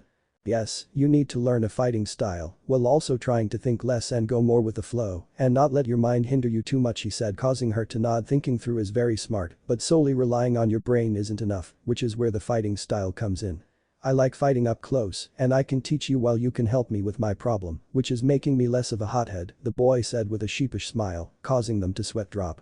"Ox always says that I'm too much of a hothead and rush into things. He says that my emotions let me get the best of me most of time. But your emotions are also what causes you to get more motivated to win," Momo said in an understanding tone, knowing him. She knew Naruto thrived because of his emotions, but that was also something that could be used against him. A double-edged, so to speak. They both turned towards the last one, who was looking between the two who had already said a lot. I can't control my quirk," he answered, looking down a bit before he was whacked on his head by Naruto. "Stop being so gloomy about that," he said, slinging an arm around his shoulders. "That's why we're here, to fix that problem and get you more confident." Momo shook her head at Naruto's bluntness but couldn't refute his points. Izuku smiled brightly at both of them for wanting to help him with his problem. "Midoriya-san," Momo said, gaining his attention, "your quirk, can you tell us more about it?" The mentioned boy panicked a bit at that question. He couldn't just go and say it's one for all, and it works exactly like All Might's. No. Naruto watched carefully as his friend panicked a bit, even if he hid it well, but he saw it and narrowed his eyes a bit before letting it go. Izuku wasn't obligated to tell him who he got the quirk from, and he couldn't and wouldn't force it out of him. He would respect that much and let it go. "Like who quirk enhances my body to superhuman strength, but I haven't discovered more," the boy answered, getting a hum from the girl. Naruto looked towards Momo to see her nod her head. "And your body is unable to handle all the power output," she said, getting the boy to nod him. "And have ever tried to use less power so you wouldn't get injured?" she asked, crossing her arms. "I have tried, but I couldn't get it to work," the boy said in a dejected manner, getting Naruto to sigh again. "Izuku, I told you to get rid of the gloomy attitude, so chin up," the handsome boy said with a motivating grin on his face. Momo nodded, agreeing with her crush on that matter before she had an idea. "Midoriya-san," she called out once again as both boys looked at her, "when you use your quirk you subconsciously use 100% of that power and put it in your punch, if I'm right?" she asked him, getting him a nod. She continued, if that's then it should be easy to fix that, she said in confident tone, getting both of them to look surprised and Izuku to look hopeful. But how? Naruto questioned. When Midoriya-san used his quirk, he concentrates all of his power output on his focal point, which is why his arms isn't able to handle it, she started as Izuku agreed with that. He does try to put all the power into one limb to get as much as power as possible. But what does that have to do with the fix? Naruto asked again, getting her to smirk at him. Naruto pouted, knowing she was teasing him for not figuring it out already. What Midoriya-san needs to do is simple. He needs to evenly let all that power spread throughout his body, which will balance it out and let him use much less power and not get himself injured. Both boys thought about it before Izuku suddenly understood as his eyes widened a bit, which Momo noticed. Let it spread throughout my entire body, he said in realization as his eyes sparkled in hope. Naruto was still a bit confused as he was scratching his head. Go ahead and try to do exactly that, Midoriya-san, the ponytail girl advised as she stepped back a bit, giving him some room. The green-haired boy took a deep breath as he let one for all flow, though his body and the red lines once again appeared on his body. Both Momo and Naruto watched curiously as they spread throughout his entire body before suddenly green lightning came out of him, startling both of them. What the? Lighting? Naruto questioned confusingly, but Midoriya was marveling at the feeling. Right. He felt lighter and he could feel the power flow through him. It wasn't as powerful as when he used 100%, but this felt so good. He estimated that this was around 5% that he was using right now. It looks like it worked, Momo said, happily seeing her theory worked out correctly. We have to test this out, come on, Naruto said eagerly as Momo agreed with him. Both Naruto and Izuku stood a couple of feet apart from each other while Momo played referee. Bringing her arm down, both boys tensed, but suddenly Izuku shot out from his spot and surprised Naruto with his speed. He was barely able to dodge the attack on him as he flipped away from him on time. Whoa, your speed has increased, Naruto commented, a bit surprised at how much faster he was. I didn't get injured, Izuku muttered in a surprised and happy tone, seeing his body intact. He grinned at that prospect before looking towards his friend, who grinned right back, continuing their spar. From the balcony off the mansion, Hawks was watching it play out interestingly. That boy's quirks reminded him somewhat of All Might's, and he was surprised to see him keep up with Naruto, seeing as he was quite fast as well. They seemed to be at a stalemate at the moment, even if Naruto wasn't using his fire powers right now. He knew Naruto was still holding back a bit in their spar as he was quite efficient in hand-to-hand combat, but nonetheless, he was impressed. Alright, you win, Izuku huffed, taking deep breaths as he wiped away some sweat from the intense spar against his friend, who was also sweating from the fight but wasn't breathing as deeply as him. Looks like we managed to correct a weakness of Midoriya-san, Momo commented with a smile as the mentioned boy nodded and thanked them for their help. How much power were you using, Izuku? Naruto asked his friend. I would say around 5% is the maximum my body can handle at the moment. That's pretty good for now, Naruto said as he nodded, getting an idea. Alright, now that we know you can go higher, you should continue on improving your body so you can use more. He grinned sadistically at him, causing shivers to go down their spines. You have to run at least 50 laps around the entire yard while I try to teach Momo a fighting style. 50? Izuku shouted in shock. Come on, by the time you're done we should have trained enough and could call it a day, he commented with his grin still on his face. The poor body shoulders slumped as he heeded his friend's words and started his 50 laps around the big yard. Turning towards his crush, he saw her shaking her head at him. What? You know what I'm talking about, she crossed her arms. 50 laps, really? Ma, he'll get used to it, he waved away her concern, knowing his friend would be motivated enough and could handle it. He could certainly, so why wouldn't Izuku be able to do it? He refused to acknowledge the part of his brain that told him his stamina was too good and that's why he could handle it. Let's you to teaching a fighting style. But before we start, do you have any preferences? He asked her, confusing her a bit. Preferences? What do you mean exactly? She inquired.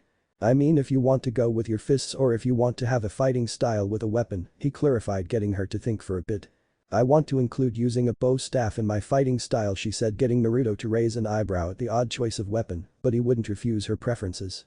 Alright, you make a bow staff and we'll get right into it, he said with a determined tone, fire in his eyes, with Momo doing the same. They continued with helping each other, all the while ignoring their poor worn-down classmate who was struggling to continue but wanted to succeed. 2 hours later they were all sitting inside drinking and eating to refill their energy. Izuku had gone off to once again question Hawks, while both Naruto and Momo were in the kitchen with Naruto preparing food for them. I didn't know you could cook, she said in a surprised and bit teasing tone. Well, you learn something new about me every day, he gave her a wink while continuing their cooking. After eating dinner, they saw that it was slowly getting dark outside, which meant that the day was coming an end and his friends would have to go back to their home. Izuku had left 30 minutes earlier, stating he would eat dinner at his home because his mother would be too worried. Naruto understood him well, knowing how doting his mother was. Now both Naruto and Momo were standing at the front door saying their goodbyes to each other. "The day was a lot of fun," Naruto, Momo said, smiling at him, causing him to beam. "We should do this again tomorrow. If it's possible," she added quickly with a small blush on her cheeks. Naruto bit his lips, hearing an idea forming in his head, but he wasn't sure if it would be appropriate to ask or if she would even accept it. Deciding to fuck it and go with it, he just asked her, "If you want you can stay the night so we can continue tomorrow," he said, scratching his head, hoping she wouldn't refuse. The girl's eyes widened a bit at the request and frankly wanted to instantly accept it, but she composed herself. She knew her parents would let her stay, so she asked if she could call her parents before giving him an answer, which Naruto accepted and gave her the privacy needed. "Momo? Honey? Do you need me to come pick you up?" Her mother's voice rang out through the phone. "No, Mom, I wanted to ask if I could stay at my friend's house." "Your friend's house? Well, that's no problem. Who is it?" Momo bit her lip, contemplating if it would be a good idea to tell her that she was staying at a boy's house. Her mother wasn't really strict, but her father was very overprotective. But she had told her parents of Naruto and hoped they would let her. "I'm staying Naruto's house," she revealed, waiting for her answer. Naruto: "Ho ho, well then of course you stay there, dear, just call any of us tomorrow to come pick you up," her mother said in a very happy tone, which surprised her a bit, but she did hear her father's protest, which her mother promptly ignored. "Really?" she asked, getting a hum in return. "Thank you, mother, love you and see you tomorrow," she said before hanging up. After calling her parents and getting permission to stay, she eagerly skipped towards Naruto and told him of the good news. Naruto was beaming with happiness hearing that as he led her back inside the house and showed her where she could sleep overnight, which was the guest room. Ring, ring. Ugh, Naruto groaned in annoyance at the sound of his alarm going off, indicating it was time to wake up. With some effort he sat and turned off his alarm clock, which was on the small desk next to his bed. Glancing at the clock he saw it was 9:30 a.m. Kicking off the blankets he stifled a yawn and made his way towards the bathroom to start off his morning routine. He was still tired from watching anime along with Momo last night. They had stayed up a bit watching their favorite animes together before they both went to sleep after a couple of episodes. Getting out of the shower, he dressed up in a pair of black shorts and a white tank top. He picked out a towel to dry his hair before he heard a knock on his door. "Naruto?" A female voice called out to him. He recognized it as Momo's. She stayed over from yesterday in the guest bedroom, which was opposite of Hawk's office. With his hair still a bit wet and the towel on his head, he made his way towards his bedroom door. Opening the door, he came face to face with the black-haired girl who actually had her hair down instead of the usual spiky style she had. "She looks really nice with her hair let down," the blonde noted thoughtfully. The boy had to try his hardest not blush at her as he tried not to stare too much to be respectful, as the girl had her own thoughts. Momo was looking at Naruto in surprise, seeing the state he was in. His hair was still wet from the shower he seemed to have taken, and the water dripping of hair to the floor and some from his face made him look a bit alluring to her. She suppressed a blush at that. It didn't help that his build was visible thanks to him only wearing his tank top, showing of his muscles to her.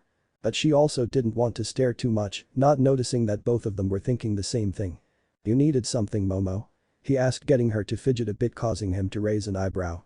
"I wanted to shower, but she fumbled with her words a bit. "I don't really have any other set of clothes with me, except for the ones I brought with me," but she trailed off as Naruto made an O expression. It seemed like she didn't have any proper clothes she could wear, seeing as she wasn't really prepared to spend the night here. Naruto let his towel fall around as Momo suppressed a blush once again as Naruto sheepishly smiled. "Don't worry, I'll lend you one of my hoodies," Naruto offered as Momo gave him a grateful smile while motioning her towards his walk-in closet. Stepping inside the closet, the girl was pleasantly surprised at the amount of clothing there seemed to be there. Mostly it was orange, black, red and yellow colored, but there seemed to be lots of different colored clothes. Not only that, she saw costumes of different anime characters, which made her stifle a chuckle. She eventually chose a cream-colored hoodie that was a bit big for her, but she didn't mind it that much. In fact, she would say that she liked it very much. It was very comfortable in her opinion. Seeing as Naruto didn't have female pants or jeans in his closet, she decided to use her skirt that she had worn before coming here. After that she left to take a shower and changed into the clothes that she got now.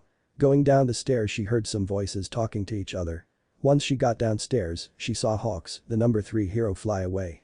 "Off to do his job, I suppose," she thought before seeing Naruto coming from the kitchen with pancakes in his hands as he sat down on the table. "Naruto, you didn't have to do all of this," she said, looking apologetic for making the blonde make breakfast for her. Naruto just smiled at her and waved his hand. "Nah, don't worry about it," he said, pulling the chair for her to sit on. She sent him a smile for that as she sat down. I usually make breakfast because Kigo is too lazy, so I had already made some for him before making extra for both of us, he grumbled with a twitching eye at the reminder of his brother's laziness when it came to cooking, causing Momo to giggle at his expression. Taking a bite of her pancake, she had to hold back a moan of satisfaction at the taste of her breakfast. These are really good, she complimented, much to Naruto's joy. Thank you. Naruto smiled at her years of practice, he explained as they both continued to eat their breakfast while making some small talks with each other. They decided to not do the training, but rather spend the day on doing their homework and watching even more anime. But after a couple of hours, the fun had to end as Momo's mother came to pick her up. They said their goodbyes to each other till they could see each other again tomorrow at school, unaware of the absolutely bad day they were going to have. A slim man with deathly pale skin, tinged yellow with messy grayish-blue hair varying lengths, the longest clumps reaching to about his shoulders, left hanging over his face in uneven waves.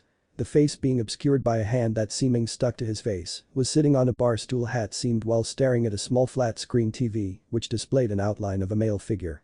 Have you planned it all out, Tamura? Came the voice of the outline from the screen. Yes, master, he answered, scratching his neck, but why go after that blonde one? He asked curiously. Naruto Uzumaki, the outline started as Quirk, it intrigues me because I've never seen anything like that. Is Quirk? The villain asked his master. At first glance it's merely a fire quirk, but it's more than that, the voice explained. He can't only use fire, but grow wings from his back, and unlike the other wings I've seen, these are somehow retractable. Not only that, but his past is very suspicious. The quirk part had already enraptured the villain's attention, but now he was listening very closely, hearing about this so-called past. 9 years ago this Naruto Uzumaki randomly appeared in the records. There was no background on him, no parents, no family, there was nothing on him. It's as if he appeared out of thin air, the voice said, making as the villain was now officially very interested in this individual now. Naruto Uzumaki, huh? I can't wait to see what you're capable of. Achoo, Naruto sneezed as he rubbed his nose after that. Someone must be talking about me, the blonde mused as he chuckled, I hope it's about something good. Nak, and what are you talking about? Midoriya next to him asked his friend, who seemed to be talking to himself. Oh, it's nothing you need to worry about, Izuku, and what the hell is going on here, he said, stopping at the side in front of them. The freckled boy stopping along with him. In front of their school gate stood dozens of reporters trying to engage students into conversation about something. Before they could even take a step further, they were suddenly in front of them with mics in front of their faces. Can you tell us about All Might? Is he really a teacher? How are the classes as All Might is the teacher? They kept firing questions after questions, not even giving them a chance to remotely give them a proper answer. Hey, I recognize you two, another reporter suddenly voiced as everyone's gaze turned towards him. You two were involved in that sludge accident months ago, he said as Midoriya flushed red in embarrassment while Naruto rolled his eyes at the reminder. Yes, now sorry, but we need to go to our classes, Naruto said, taking a hold of his friend and making his way through the horde of hungry reporters who were still trying to get him to talk and kept firing their question at him, but he just ignored them and with some difficulty managed to get inside the school grounds. That was intense, Izuku muttered, sweating a bit after the experience. He had never experienced anything like that and it was unnerving to say the least. Naruto stared at his friend before sighing. Izuku, you really need to stop getting so angsty over small things and man up. The blonde tried to get his nerves under control as the green-haired boy looked at him. You can even control your quirk better now, so you need to show more confidence. Izuku looked a bit wide-eyed at the reminder of the feat that he accomplished and smiled at his friend. You're right, Nakin, he said as he hesitated for just a second before his eyes shone with a newfound confidence, making the blonde smile at seeing that before they made their way towards their class. I hope all of you are well rested from yesterday's battle trial, as Awa said with his usual tone. I took the liberty of looking at your marks and evaluation. He finished getting a wince from some of the people in the class. They couldn't help seeing, as he said, as if they were some adults who acted like toddlers. Bakugo said. Boy straightened upon being called. Stop acting like a 7-year-old. You're wasting your own talent. Bakugo just grounded his teeth and looked down at his desk. I know. And you, as Awa said, switching his gaze towards the boy behind Bakugo who flinched. Are you always planning on destroying your arm, Midoriya? He asked rhetorically. Some of the class looked at him in sympathy for not being able to control his powerful quirk, while Naruto and Momo hid a smirk, knowing he can control it to a certain degree. Sensei, the freckled boy said as the teacher looked at him.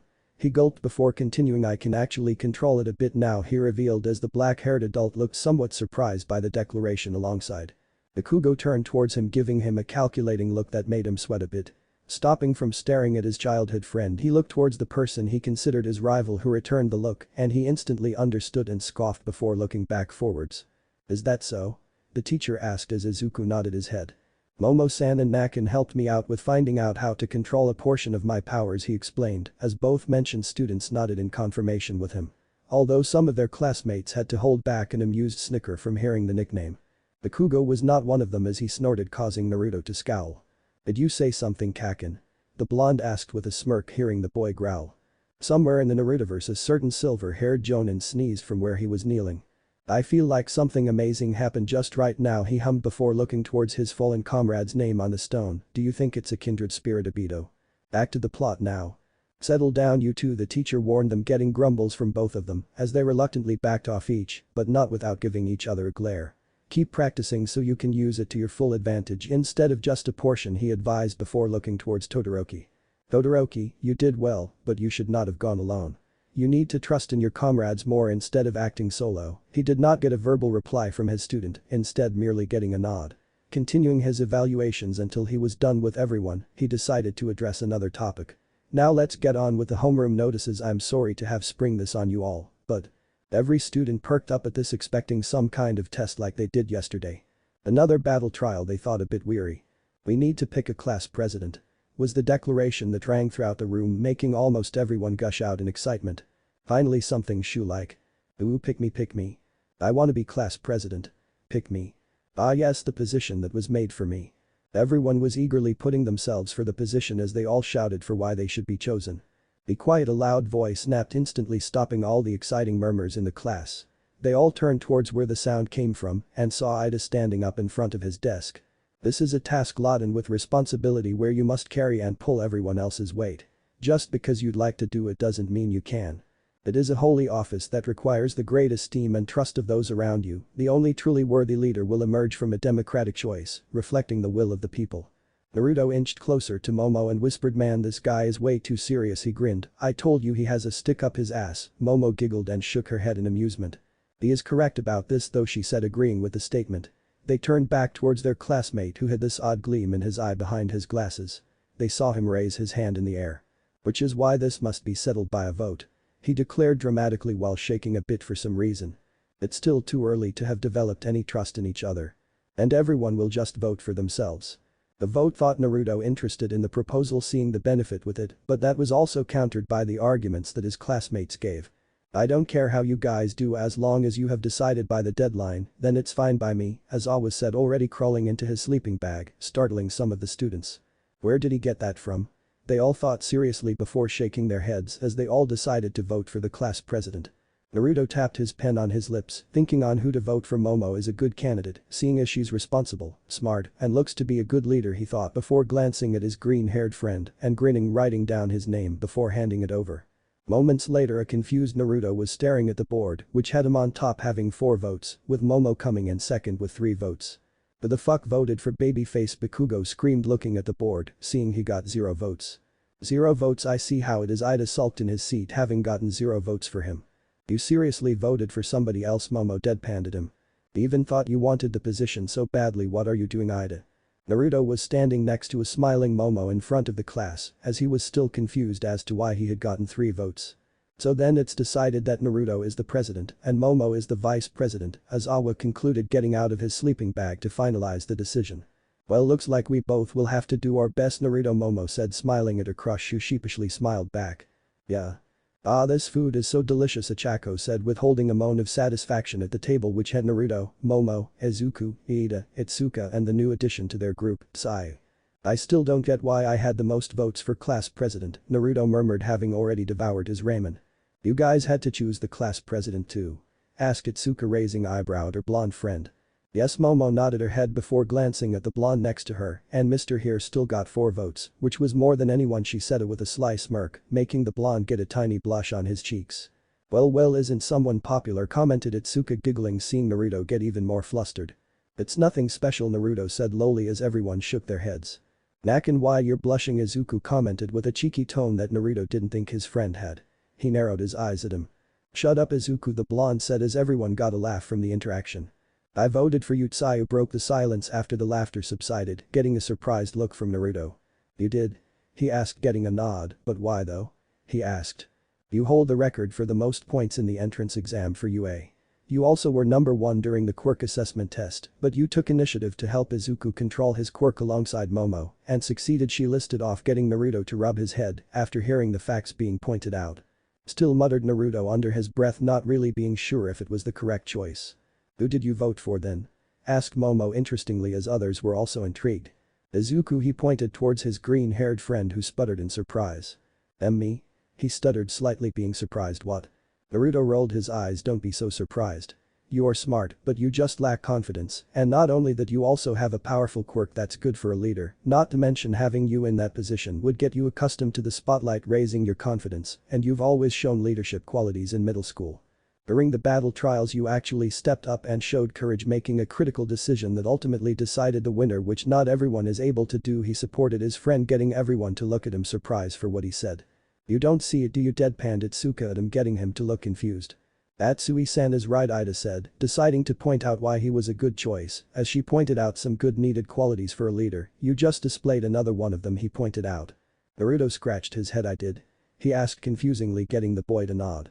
When Midoriya-san doubted himself, you instantly went to correct him while trying to lift up his spirits, and managing to do it too. He nodded to himself, closing his eyes. You also did it subconsciously without even thinking about. It is one of the reasons I voted for you, Uzumaki-san. You did, Naruto stated slowly, actually surprised before sweat dropping at his last name being used. You don't need to call me Uzumaki. Just Naruto is fine. But didn't you want to be class president, Ida-kun? Achako asked, putting down her bowl of rice. I mean, you've got the glasses and everything, she said, as if that explained everything. Is that what she thinks a class president needs? Everyone thought at the table, sweat dropping. It doesn't matter, because wanting to do it and being suitable for it are different issues, Ida stated. I merely did what I thought was the right choice. Hey, I've been thinking, Achako said with a starry look on her face. Are you a rich boy, Ida? She asked him, getting him to sputter. Oh, so you're of higher society, Ida-san? Momo asked, a bit surprised at him coming from a rich family. The blue-haired boy sighed. I tried to change how I talk because I didn't want to be called that got them to lean forward, eager to know why, while Momo gave an understanding look at him. My family has been heroes for generations. I'm the second son. He revealed, getting them to look surprised and awed. Whoa. Which one? Have you all heard of the turbo hero, Ingenium? Asked the blue-haired boy while Izuku gained a starry look on his face and eagerly decided to answer. Of course. He's a really popular hero who has, he continued rambling on, going into his fanboy mode, getting a sigh from Naruto. Is he always like this? Itsuka asked with an amused look and tone. Yep, answered everyone from class 1A. Wait, don't tell me, Izuku said after his speech, looking at his glasses wearing classmate eagerly. He's my elder brother. He revealed, proudly standing up with a pose. Oh, so it's like the situation with Naruto, Momo said, nodding her head, getting those who didn't know to look at her in surprise, before looking towards the handsome blonde. What do you mean, Ribbit? Asked Sayu curiously. Naruto was just about to answer before Izuku once again went into his fanboy mode and answered before he could. Nakin's older brother is the current number 3 hero, Hawks, he revealed eagerly, getting those who didn't know to look shocked and surprised at this. Naruto gave his friend a flat stare, who upon realization, sheepishly smiled and sat back down. Of course. No wonder you are so talented and a good leader if he is your older brother, Ida said after a moment as Naruto shook his head. He's not my real brother because he adopted me years ago, the blonde revealed, making Ida deflate a bit, while Itsuka, Achako and Sayu were once again surprised. But what about your parents? Achako asked, but winced along with everyone else, seeing the sad look on her friend's face, and before she could apologize for her blunt way of asking, an alarm bell rang, startling everyone in the cafeteria. An alarm? There has been a level 3 security breach. All students please evacuate outdoors promptly. What's a level 3 security? The orange-haired girl asked confusingly and wearily, but they were startled when they saw almost everyone panicking and running towards the exit. It means someone is trespassing on school grounds. A third-year student revealed, much to their shock. I've never seen anything like this in the 3 years I've been here. You should hurry, too. Was all he said before bolting it from the table towards the exit, where rows upon rows of students were trying to get through, causing even more havoc. Naruto instantly stood up alongside everyone as they wanted to make a move towards the exit, but he held up his hand, stopping them. Why are we stopping, Naruto-kun? Asked a brown-haired girl of the group. If we just rush and we'll just get stuck in the horde of students, making it even worse for us and the others, and harder to get through the exit, he answered while looking around the room and spotting multiple people going through several emotions such as panicking, fear, weariness, and some being calm and collected, such as Shoto from their class and a student with indigo-colored hair. He sighed as he looked at the horde. I hope this works, he thought, stepping forward and taking a deep breath. Everyone stop right now. He shouted in the loudest and most authoritative voice he could muster. Everyone flinched from the loud shout as they actually all stopped and looked towards him, with the blonde being surprised at them listening, but instantly went back to being serious. Stop panicking. Second and third years get out of the exit right now, and first years line up right now and get through that exit, with the second years following after them and third years after them now. He shouted at the end, getting them actually do what he did as everyone from his group looked shocked and surprised. Naruto looked back towards them, his voice breaking them out of their shock. Come on, we need to line up too. They nodded dumbly and followed him, as everyone did what they were supposed to do. Naruto was unable to see a couple of eyes on him after him taking lead of the evacuation. One group being 3 students from the third year, Shoto and Bakugo, the indigo-colored hair student and most of Class 1B. The students of Class 1 were standing in front of the school building, seemingly waiting for something all the while they were in their hero outfits. You know, started Momo, nudging Naruto next to her, you really did take the role of a leader seriously back there at the cafeteria. Giving him a sly smirk, she continued, and you said you weren't sure if you were fit to be a leader. Naruto flushed red from the praise as he rubbed his head. He wasn't sure if it was a good idea for him to be seen as a leader. When he was young, he wanted to be Hokage because he thought that if he did that then people would surely acknowledge him and not hate him anymore, instead of actually looking at the leader aspect of being a Hokage. But after hearing his friends' praise and support, he managing to cool down the students back there, he rather liked being in charge and wasn't skeptical anymore. You don't have to tease me about it, he murmured, pouting at her. She giggled at him, but before she could respond they heard a honk of the bus getting, signaling them to step in. A couple of minutes later everyone was sitting in the bus with Naruto sitting next to Momo while everyone conversed with each other. Hey Midoriya, it's Ayu, said next to the mentioned boy, who looked at her. Why yes Asui. He stammered, slightly surprised at the sudden call. He was actually not stuttering that often anymore, but he still had his moments. Call me Tsuyu, she said before continuing, after seeing your quirk it really reminded me of All Might, she said, getting him to go wide-eyed at that as some agreed. Hey, that's kind of right, you know. You both have enhanced strength and speed. It's like All Might passed his quirk to you, Naruto joked, slightly closing his eyes with a grin, not noticing Izuku flinch and stare at him in shock with a slack jaw and wide eyes. Bakugo certainly did not miss how his childhood friend reacted to all these comments of his quirk's comparison to All Might's. He remembered him saying he got that quirk from someone and narrowed his eyes at the freckled boy. Your quirk reminds me of Endeavor, Naruto Mina exclaimed, looking at the boy with a wide grin. Naruto shrugged. I've heard that a lot, he smirked at them, but there is more to my quirk than you guys have seen, he said with his secretive smirk still on his face. Shoto, though, scowled at the mention of his father, but no one noticed it as he wasn't seated close enough to them. Next to him Momo raised an eyebrow at that. Oh, so what makes your quirk different, she asked him as her crush grinned at her, making her suppress a blush at seeing that. Thankfully she managed to do it with some effort. That's for me to know and for you to go crazy over, he said as she pouted at him. Come on, just tell me. Nope. Pretty please, she asked pleadingly with her eyes turning into the famous puppy dog eyes. Naruto almost got caught but looked away just in time, shaking his head at her. Fine then, she huffed. I won't be giving your hoodie back then, she said as everyone looked at them in surprise at that. Ifufumina giggled at them. What is this I hear about? She asked, grinning at them. Momo blushed red at her tone. It's and not what you think, she desperately tried to convince them otherwise and blushed even further, along with Naruto, as they all just grinned at them knowingly. Mineta started crying hearing that. Naruto. He cried out, jumping from his seat. Why must you always do this, he said with his tears still running down his face. What the hell did I do now? The blonde asked confusingly, trying to get the short boy away from him. The others laughed at his expense, while Izuku let out a sigh of relief upon the topic being steered from quirks. After their laughter died down, Ijiro activated his quirk. But you know I'm kinda jealous of you too, he said, getting an inquisitive look from them. You guys have such flashy quirks, and now Midoriya can control his quirk. My hardening power is not bad, but it's not as flash as you guys, he said with a small pout. My naval laser is both flashy and strong enough for the pro level, Yuga announced with his usual starry look. But it'd be bad if your stomach collapsed, Mina said, shooting down his praise of his. Bakugo and Todoroki also have flash quirks, Denki said, looking at the two mentioned boys who merely ignored them. Bakugo's always fuming so he won't be popular, Tsuyu said as Bakugo got a tick mark on his and stood up from his seat. You bitch, I'll be popular too. He screamed in rage at hearing that. Naruto snorted at him, getting him to look at him. You shut the fuck up, baby face. Your face is the only way you can get any popularity. Naruto ignored him in favor of talking to Momo. I got an idea about my hero costume, you want to know about it? He asked her, getting her to nod as Bakugo got even more mad for being ignored and roared in anger, while Izawa heaved a sigh at their loud rambling. Holy crap. Is this USJ or something? They exclaimed upon seeing the building where they would be practicing. They saw someone waiting outside the building for them. It was the space hero, 13. Upon seeing the hero, some of the students were awed as Izuku went into his usual praising of the hero and informing the others everything he knew about him. They were motioned to follow 13 as they went inside and saw how it was made for every different situation a hero can land in. 13 started giving them a speech and gave an explanation about his quirk before Izawa stepped forward and pointed. "Alright, the first." His speech was interrupted by electricity cackling around the building and most of the lights going off. Izawa's eyes widened as he looked back and saw a purple hole in front of the fountain that kept growing until a hand shot out of it and a person walked out of it. Narrowing his eyes, he looked back at his students. "Gather together and don't move. 13 Protect the students." He ordered his fellow hero, who nodded and moved back in front of the class. The class was perturbed as odd-looking people started coming out of the purple hole. What if Naruto x Momo Yaoyorozu in My Hero Academia end here, and thanks for watching my video till the end.